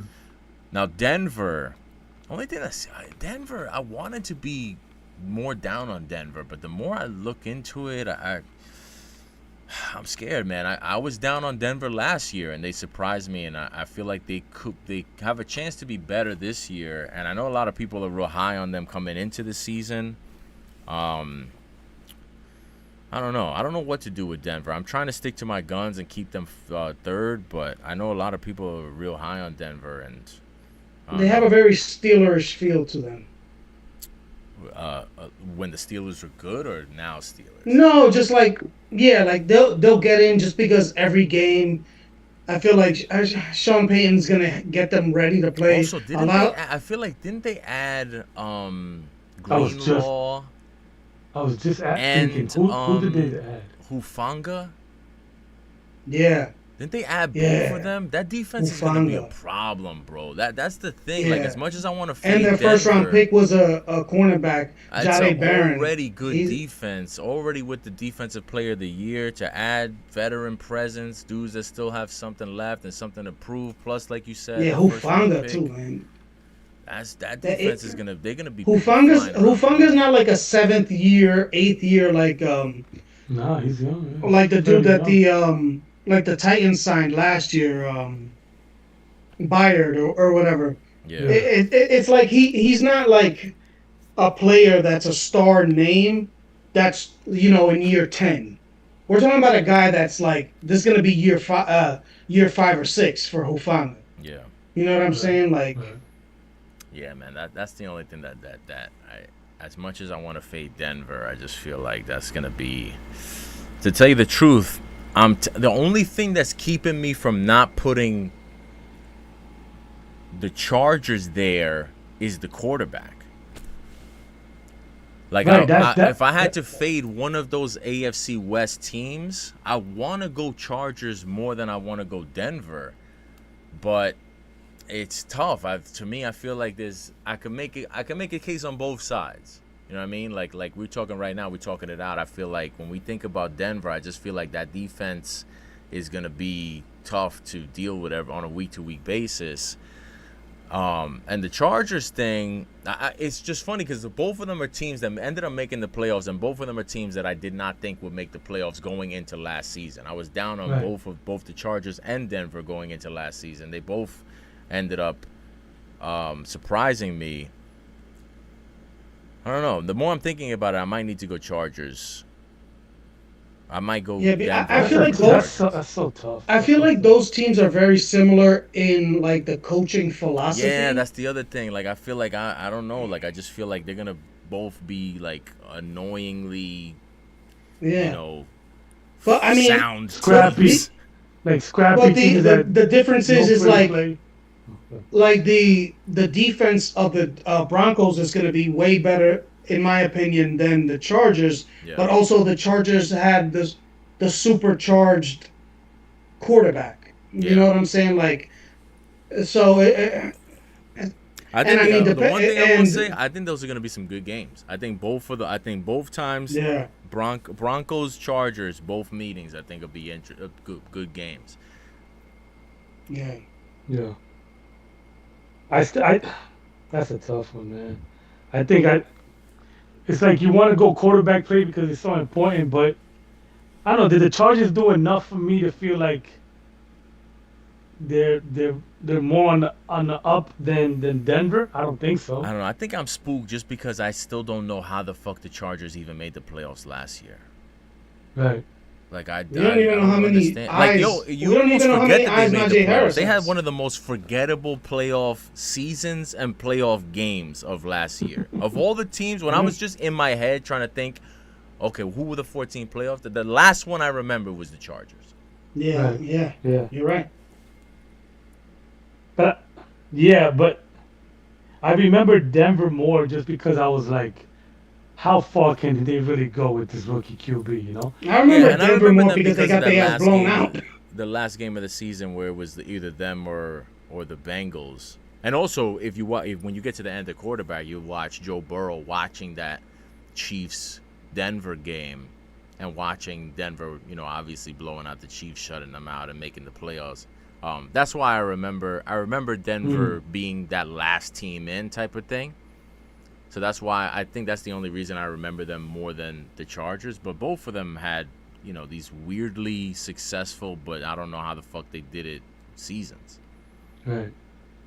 See, with Washington and Denver, it's like I'm expecting both sophomore slumps, right? I believe that's a thing.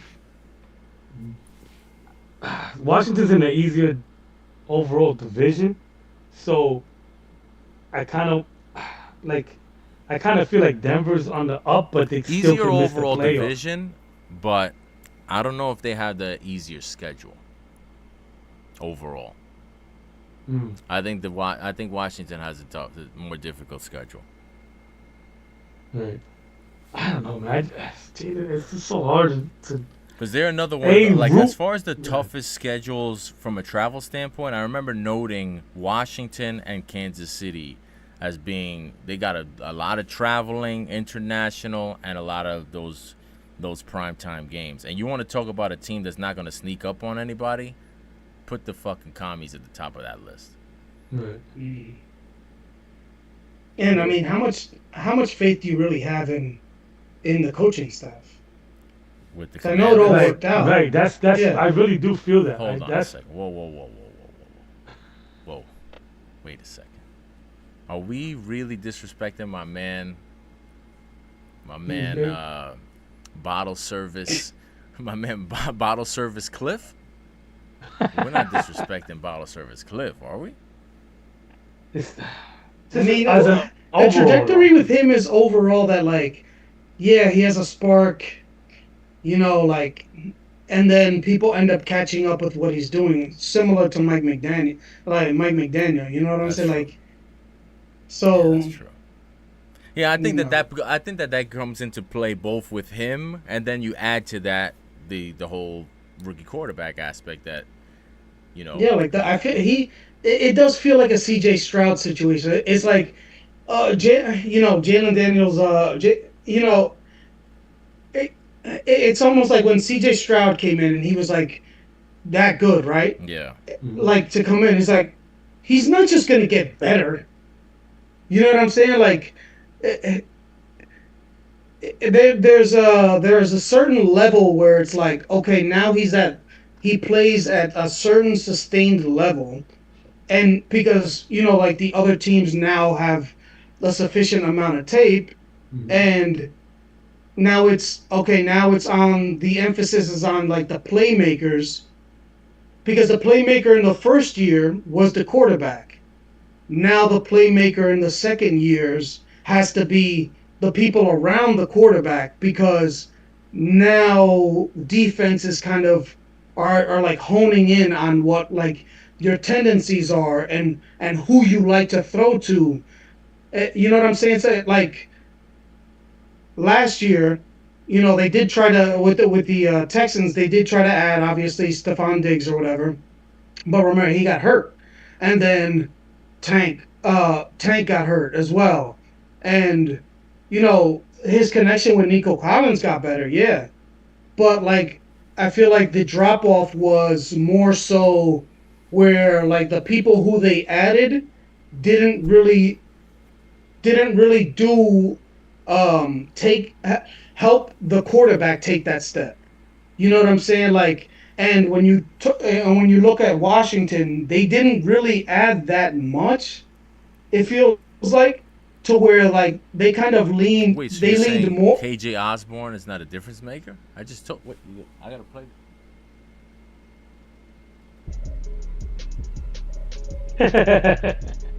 How you gonna disrespect KJ Osborne? We know where his ass is at. On the bench. Literally, that's exactly where his ass is at. No, But you're that's what right. I'm saying. It's And that's like, the other thing. We don't even know. Say it again. What'd you say? Fucking Terry McLaurin is gonna be there. What's his deal? They but added that's Debo what. Yeah. Samuel, but Yeah, Yeah. but I That mean, see that's why like my heart is pulling that. Ready? I'm gonna break it down. 'Cause as when y'all was talking, I was like trying to really dive into my feeling on the commies, and it's like as a team, like I can see them like just going like spiraling down, but I don't feel like Jaden Daniels is gonna hit that sophomore slump like like as bad as everybody expects. Like if you, I whoa, feel whoa, like whoa, whoa, whoa. I have not heard one person say that they expected sophomore slump. I've only heard it from oh, okay, us right here. Who okay, have only even all right, brought it well, up. I have not all right, heard so anybody say one bad word about Jaden Daniels. okay, Are you so me, hearing this? no, I'll say for me, I'll say that. Um, because Wait, like but I so always you do expect it or you don't expect it? Because I not haven't as heard bad as anybody say that they expect it. I don't expect it to be as bad as like as what's his name from Denver as what's his name I just drew a Well, you blank. expect Bo Nix to have a bigger sophomore Bone slump. I exactly I expect Bone Nix to have a bigger See, but that sophomore hold on a slump. second because that is an interesting question because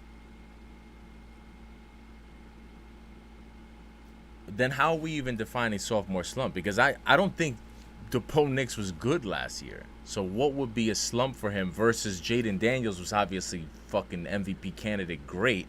Right. I expect him to slump more. He could slump more and still be better than Bo Nix. Exactly, and that's my point. But as far as I think, I always look at slumps as individual. So like Bo Nix will be his slump will be worse than what he did as rookie year, and obviously yeah he might Jaden I Daniels don't might not expect have the that. I same. don't expect that from Bo Nix. You think he's gonna go up? I think he could be the same or better. I don't think he was good. He wasn't good last That's year. what I If he's mean. That's not, what I if he mean. slumps next, if he doesn't at least take a step, because they protected the shit out of this nigga Bo Right. Nix last year. But If that's he's right. worse next year, then he's a bust. Exactly. But that's what I'm Mm. saying to you. That's why I feel weird about Denver and the commies because it's like the commies as an organization as a whole, I can see them just be an overhyped team that just can't get it together. Where Denver is like everything but the quarterback. It's like the opposite, like the exact opposites.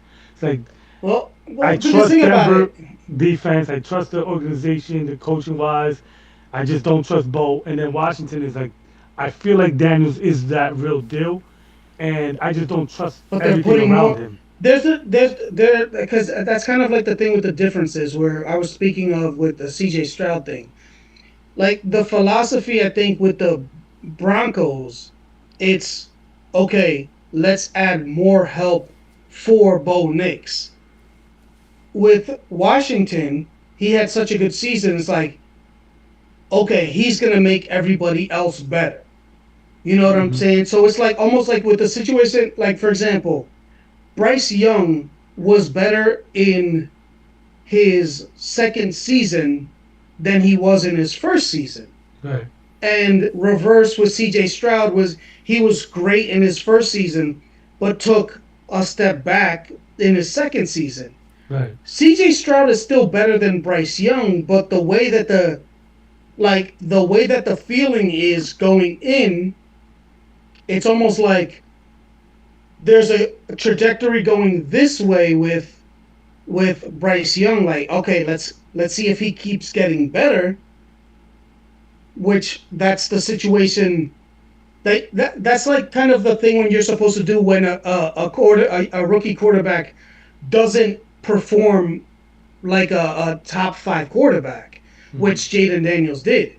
That like Hmm. what I was saying with like CJ Stroud is like you can't expect Jaden Daniels to keep getting better from playing like a top five QB in his rookie season.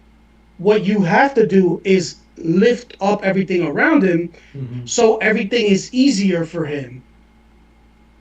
Hmm. um, for him to be able to stay on that level. Right, You know what I'm saying? Like right. with the Broncos, it kind of feels like okay, the same thing. Like let's get the team better. Let's build to what we think.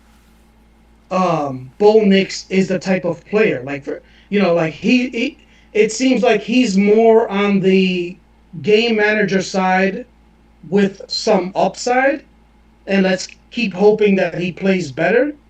Yeah. Whereas like Jaden Daniels is like, oh, he's a superstar quarterback. Let's just let's assume that he's gonna be playing at that level, and we're just gonna do our thing around it. Hmm. So you also feel that Washington. So if you had to pick that between them two to make the same impact that they had last year, who's more likely? I feel like Bo Nix is in a position where he can play similarly to how he played last year, and the team still be in a good position. Hmm. If Jaden Daniels takes a step back in like a rookie, like let's say like where you say a sophomore slump, Hmm. then the whole team is going to go back based on what feels like the lack of like artillery they added to the team. Right. Right. No. Yeah, it's a tough one, man. It's a tough one.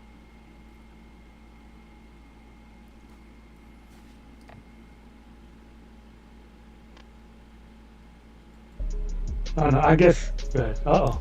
All right, last but not least, let's finish it out. Let's finish it out with a couple of last ones that I left off. Okay. These might be easy. I hope they're not too easy. Ruin the game. Let's go with Bobby Trees, aka Robert Woods. Where's he? Where's his ass at? Robert Woods. Shit. Damn. Robert Woods, wide receivers. Bounced around a bit. Started out with the Rams, I believe. That was his first stop, right? The Rams. Bills? Bills. He was with the Bills. Maybe was that his first stop? No, that was his. No. Was it? No, yeah, I think yeah, it was. yeah, yeah. Was he drafted No. by the Bills? Yeah, I think No, so. it was Bears. No? I don't know. Well, he's not with the Bills or the Rams. Where is Bobby Trees? Do we have a guess?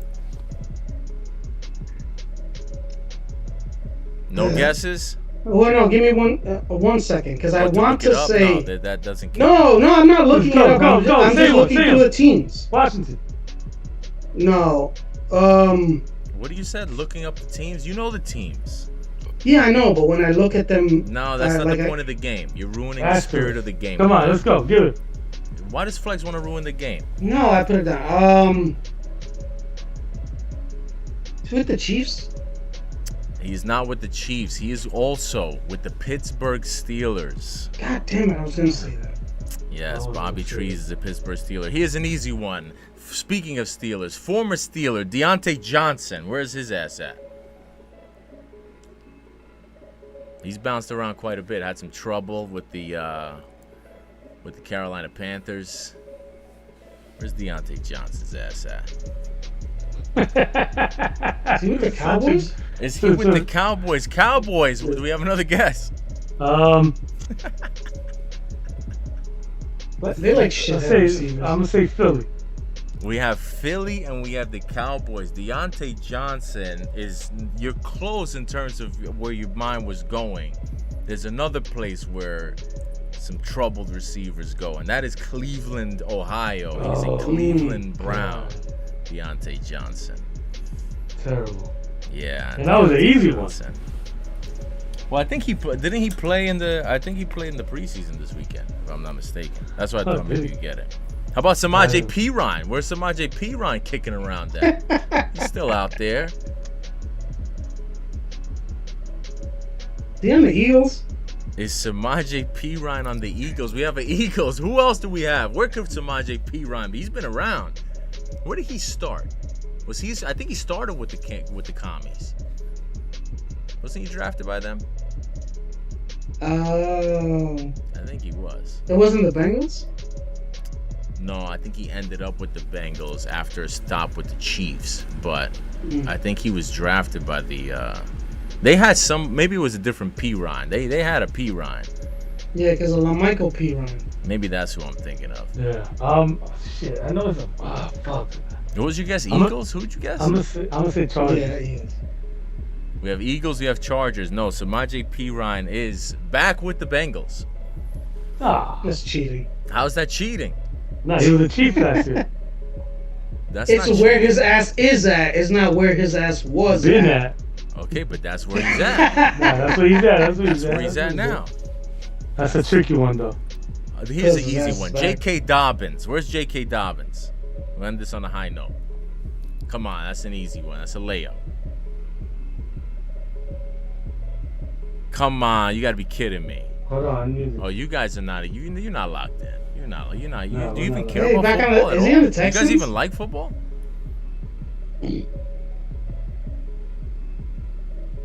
Shit. He's in a good team too. He's on a good team too. That's such a I can't. But this one shocks me. I'm surprised at that. I left this one off because I thought it was too easy. Nah, I I'm thought it was telling up you, there bro. with Cooper Oh, Kupp. Wait, Strong. is he in Dallas? J.K. Dobbins, is he on Dallas? Do we have another guess? You want to go Dobbins Dallas as well? No, I'm gonna say Carolina. Carolina. No. Here's the hint. He replaced the guy who's in Dallas now. Another guy I was gonna put who I thought was too easy, but maybe it's not. It's not. Javonte Williams. Where's he? Wait, where's Where's Javonte Williams? Javonte Williams is now on the Cowboys. Yes, he is. Where was he? He is where was J.K. on the Dobbins Broncos. currently is. Yes, J.K. Dobbins, Bronco. Oh, really? Yes, sir. Damn. J.K. Dobbins, the Bronco. Broncos receiver, J.K. Dobbins. Excuse me, running back, J.K. Dobbins. Damn. And the last one, who was the last one that I had here? This game went even better than I expected. Who was the last one that I had here? Shit, who was the last one? Where's his ass at? Damn, I just had one. I lost it. Huh? You can't even find them on the paper. No, I'm not even. I saved these all on my phone while I was doing my my fantasy prep. Shit, who was this last one that I had? Oh, Brandon Cooks.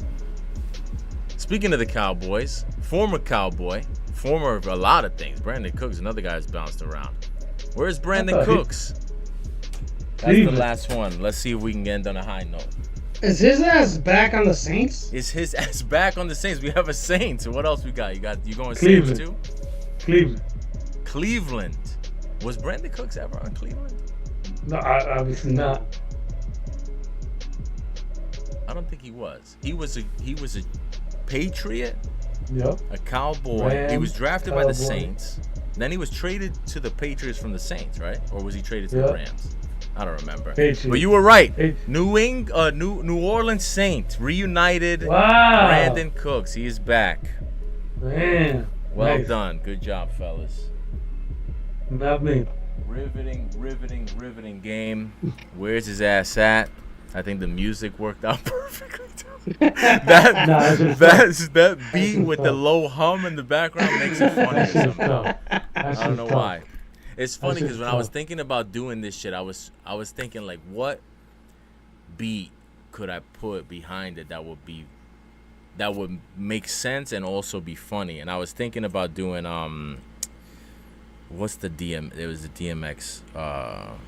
We Right Here. I was gonna put the DMX. The DMX. Nah, but I was that's like, too slow. But then I was like, nah, this shit is funnier. I don't know why. Just that harp just sounded mad funny in the background. But anyway, that's gonna do it. Unless we got anything else, that's it, right? One quick question. Shoot. Going back to quarterback. Cause we didn't. I didn't mention Jared Goff. My man Jared Goff. Does his fiance / wife girlfriend? She's his wife. I look at it. Married. Okay, I look at her and I think bubblegum. Bubblegum. I don't know. Yeah, I don't know if like she looks like she tastes like bubblegum. Whoa. Or like those Yo, fire today. those fucking cheeks. Something about her just like I think she smells like bubblegum. I don't know, like that pink regular bubblegum. Like it's just something her about titties her. look like two bubbles I would blow with bubblegum. Maybe that's what you I mean, Is she if that's busty? what you if that's what? Is she busty? Busty? Yes, she's busty. That's it. I didn't Really? expect that. I didn't expect that adjective from you, Yes, but she's thank you. she's very busty, She my is good busty. sir. I didn't want to say. I didn't want to know what she got gorgeous. from. She's got gorgeous bosoms. She's got what? Right. She's got childbearing hips as well. No, she is smoking though. She's good. But she's bad. Okay. Bad. She was a Sports Illustrated Nigga. swimsuit model. Really? I'm telling Matter you, of fact, dog, they bubblegum. show in the quarterback. If you watched it, they show her at the swimsuit shoot doing the bikini shoot while he Oh, that's what it was. when he I forget what game that they won or what. I think it was when they were bad, like when they were like not a good team. Like they took footage from like a couple years ago when they won their first She was game on of the the beach, season, right? It was the first game of the season, I What? think, that they had won. Like late I in the gotta look season, this trying to bitch up. prevent the full 0-16. And she was like, and that like that they joked about it, like that she had gone to every game, but then she had this shoot, so she couldn't go to that one game, and they had lost all the games that she went to, and then she's on the beach with the swimsuit shoot, and like, you know, the cameras were rolling, so they had the footage of her like excited, celebrating that they won their first game. But Yeah, no, I didn't get that she's far, but I remember that. Like when it actually happened, I was trying to remember what the situation was, like why she was on the beach or whatever. yeah. But Yeah, she Yo, was doing the she's bad, sword to the yo. swimsuit joint, and they caught, you know, the cameras caught her reacting to. I think they showed her on the phone that they finally won a game or something, and then Yeah. in the thing they're talking about it, and Jared Goff, the fucking just the ultimate husband. She jokingly says like something like, oh, you know, I feel like I was bad luck. You guys won the one game I didn't go to. He's like, no, you're always good luck. Something like that. Ultimate fucking corny husband, but that's my man. I salute him. She's bad. Bubblicious. Yo, crazy. Apparently she tastes like bubblegum. Yo, why you What? tasting Matt? my man Jared Goff's wife, bro? I don't know, Damn. man. You tasting his wife, you shitting on Kirk Cousins' kids. You out of control tonight. Yeah, he's out of pocket. Damn. Golly, she's bad. Came in hot on a Thursday. Shit. Yo, Niggas want real thoughts, man. Yeah, No, I love it. that's why niggas don't let me watch nothing. Nah. Fuego. I'm fuego.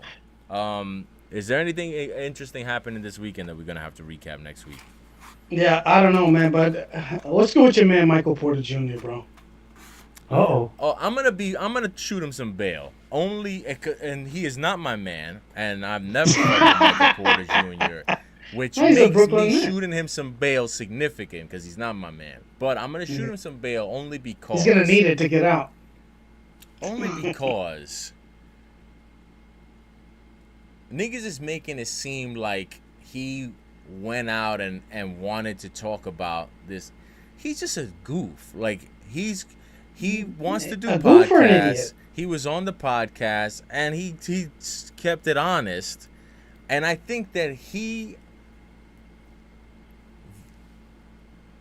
still doesn't understand that he's an NBA player.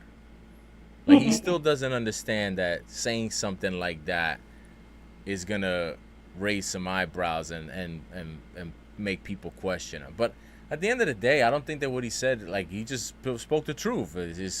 And I feel like it was stupid how people were like, I saw a couple of podcasts were like making a thing out of the fact that he said that his vice was women, and that everybody has a vice. His vice is, you know, women, and his brother's vice was gambling. His brother didn't have problems with women. People were like, oh, he's shitting on his brother, saying he doesn't have any game. I didn't take it that way. Again, I think Michael Porter Jr. is a goof, but I took that as like a nigga saying like, yo, I don't do drugs. I don't have a drinking problem. My problem is dealing with these hoes. That's how I took it. And I thought that Now, was perfectly reasonable. Now, if did only you? Watson would have took pointers from him. Say it one more time. Nah, If I only, don't think either of those Only should be Watson, taking you pointers. said? yeah. Yeah. Well, he has his own. Well, I guess I thought he had a unique vice, but it turns out it wasn't as unique as we thought. Turns out that old Right. Justin Tucker had Justin, right. he had the same addiction. There you go. Mhm. Justin Tucker.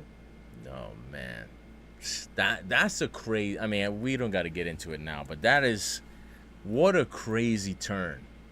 Like, in terms of a guy who had the reputation, it felt so pristine. He's just this, you know, kicker. He sings in the choir. and he's just Mr. Reliable. And next thing you know, he's out of the league, and he's a sex offender. Like, it's just crazy. Sucks. Like, That yo, sucks. what a drop. Um, and not even like, What a sophomore slump. yo, yo, crazy, crazy. Crazy. That's one I did not see coming, but they moved on from him quick. Oh, and the last thing I want to say before we finish, because I've been wanting to say this publicly, Mm. and this goes along with my whole running backs fantasy football. Everybody is so down on Saquon Barkley, and I don't agree, and I don't get it. Listen, I understand the argument people make in terms of a running back coming off of a huge workload, but people are acting like Saquon Barkley's old. Yo, Right. he's 28 years old. Like, Saquon Barkley he has 2 full seasons to play before he turns 30 years old. Right. Like people saying that, oh, well, he's not gonna be as good in fantasy. He's gonna have a drop off. He's probably not gonna have the volume. He's gonna have Jalen What? Hurts. Jalen Hurts is gonna take away the goal line touchdowns. He had all that shit last year. And What like the for fuck? me, Word. like I have not seen anybody have him ranked as the number 1 running back. He's my number 1 ranked running back, but I have not seen anybody else with that. Everybody has either Bijan Robinson, Jahmyr Gibbs, Ashton Genty. The craziest thing was I seen people making an argument for a Christian McCaffrey comeback, Nigga, but who's older? shitting on Saquon Barkley. And I don't understand how you Yeah. can make those two cases at the same time. I don't get That's it. crazy. Like Yeah, I for don't me, get that I either. say Saquon. I still think he's still very much in the meat of his prime. He proved he could stay healthy last year, with all that workload. Yes, like listen, people get hurt, but he stayed healthy last year. He still has the best O-line in football, and I think they're still gonna prioritize giving him the rock. So if you're Right. telling me I gotta bet the house on one guy that I'm taking in fantasy with the number 1 pick or gonna be the first running back off the board, you're telling me that you're gonna invest in a if you're talking about Bijan Robinson, like yeah, Bijan Robinson has been good, and maybe he levels up this year. But you're betting on an improvement. You're betting on a Right. leveling up with a quarterback that we don't know what it's gonna look like with a Exactly. full season. Maybe they stack the box and try to force them to beat him. So there's a lot of questions with Bijan Robinson that I don't know about. Obviously, there's a ton of questions with Ashton Genty that we don't know about. And I'm just like, yo, when did we devalue? Like, when did having a fantasy running back who gets all the carries 3 down back become a bad thing? Like, it Right. always used to be, you don't want to deal with the guys that's in a timeshare. You don't want to deal with the guys that's going to be splitting carries. And all of a Right. sudden now, I don't know why, but everybody's like, yo, nah, well, Saquon is this is a problem with I'm like, yo, Everybody, I because mean, everybody wants to be the first on the next guy. yeah, Right. I'm not with that, bro. I think that shit is silly. Like, Yeah, that's crazy. I understand it's cute and it's fun to try to be on top of, to try to have first dibs on the guy who's gonna have the breakout year. But if we're talking about investing, like you're talking about for real with money on the line and shit like that, like I'm not betting on Bijan Robinson having a level up with the Falcons and goofy Raheem Morris as his coach. I'm not gonna bet on that over Right. a proven, damn near broke the rushing record with Saquon. And like, who else is there running back wise? Right. You're talking Bijan Robinson. You're talking, like I said, the potential, Henry? the hope and the dream of a Christian McCaffrey bounce back. And you're talking about the other top guy will be Jahmyr Gibbs, who very clearly has a clear share, lost his offensive coordinator, and lost a probably Hall of Fame center Right. on the O-line. I just feel like people are climbing over each other to Yeah. tell why Saquon is not going to Because be there's the too many guy people this talking. year. That's why. And I'm just like, yo, it's not like there's a ton of other options at running Right. back. And listen, maybe one of these guys will have more points than Saquon at the end of the day. But if you're telling me I gotta bet my life on, Yeah. I'm taking what I know. And what I Right. know is that Saquon is still very much in the prime of his career. He's not old. Like, he's not old Christian McCaffrey. He Jordan Love is only 4 years older than him. exactly. I just don't get that shit. And I just feel like every fantasy football thing I listen to, every rankings I see, every betting thing I watch, it's all like, nah, well, we don't know about Saquon. And I'm just like, you don't know about Saquon, but you know Bijan Robinson is gonna have a bang up year. Okay. I don't know. I don't agree with I'm that. not there with that. I still think that if you're talking about who's gonna be the most likely to be the number one running back, I gotta go with Saquon. But maybe I'm missing something. But No, I agree. I just think that the fact that he's so like consistently not ranked, not even not number one, not even not number like 3, 4. Like, I've been doing Shit. mock, all these mock drafts, and I'm getting Saquon. Like, it's the same way I was high on him last year. Y'all know I was super high on Saquon going into the season last year. I had him on all my fantasy teams, and I'm drafting him in the same places I was last year after he already proved he could do it. I don't get it. Right. It's crazy. But Don't complain. Fuck it. Get him. yeah. But anyway, All right, man. that's gonna do it for the show.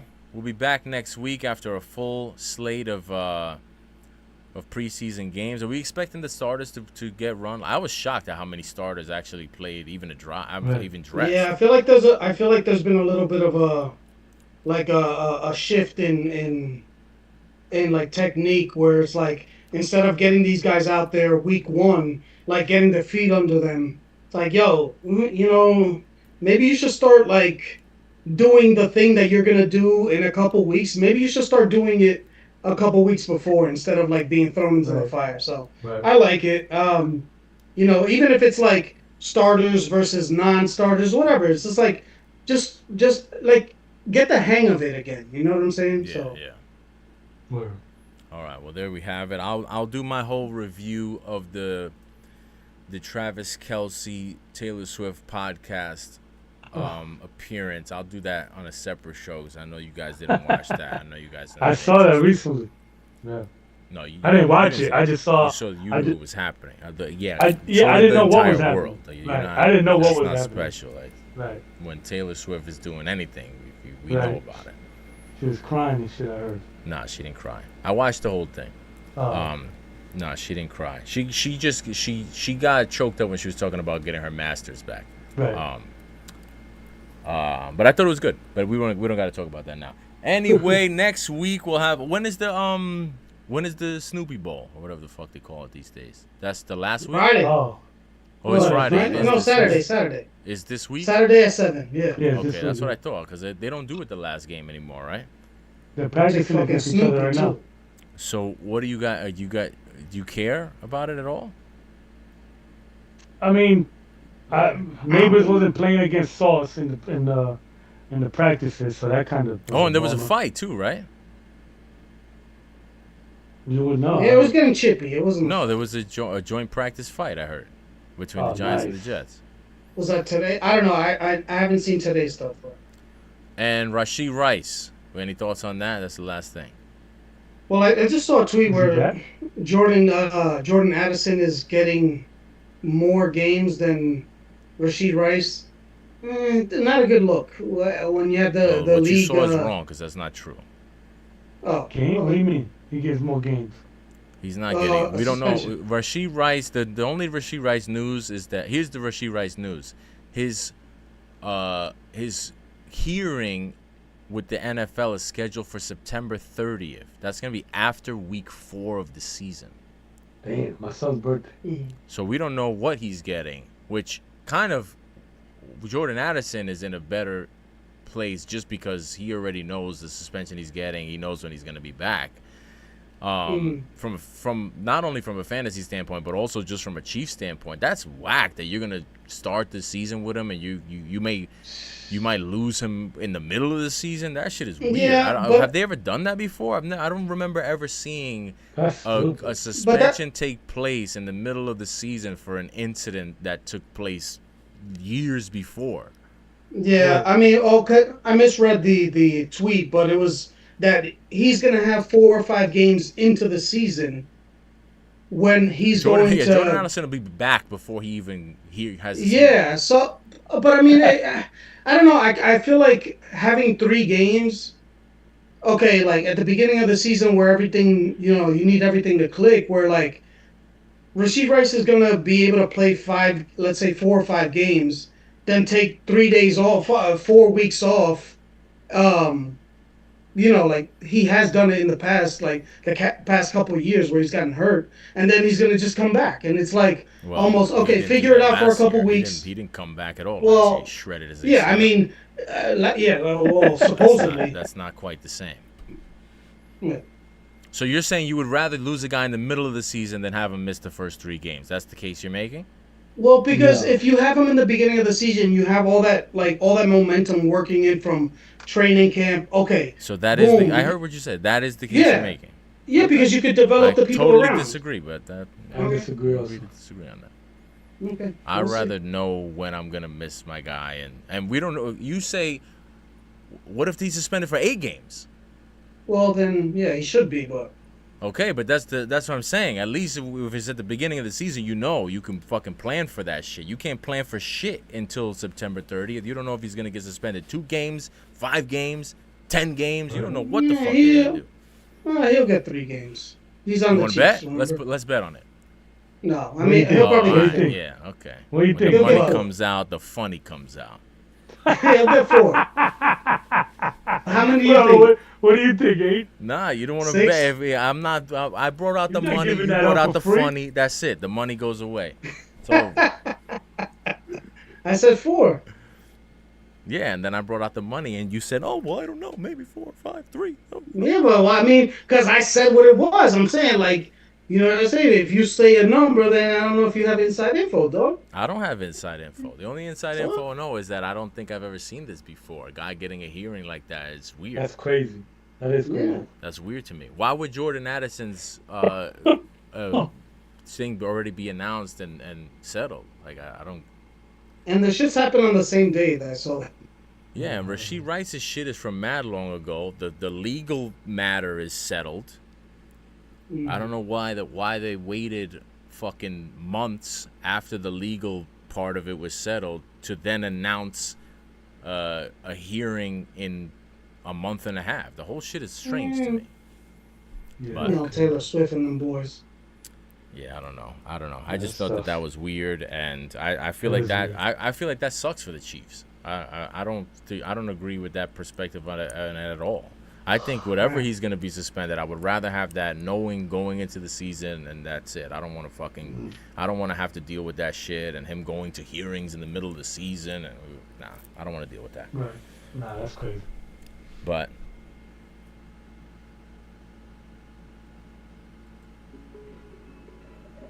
Oh shit. Hollywood Brown, where's Hollywood Brown? Damn, Where's where Hollywood is Brown at? This is a giveaway. This is a joke. He's on the Chiefs. All right. Forget it. Now I'm overthinking. Clearly. No, because he was hurt all year, no? Right. All right. Well, that's gonna. How about Juju Smith-Schuster? Where's he? And the Chiefs? He's also with the Chiefs. Yes. I got that one. All right. Well, that's gonna do it for the show. Till next week. All right, fellas. Night dogs. Holla. Well, you gotta let me. All right. You gotta let me end the stream before we. And the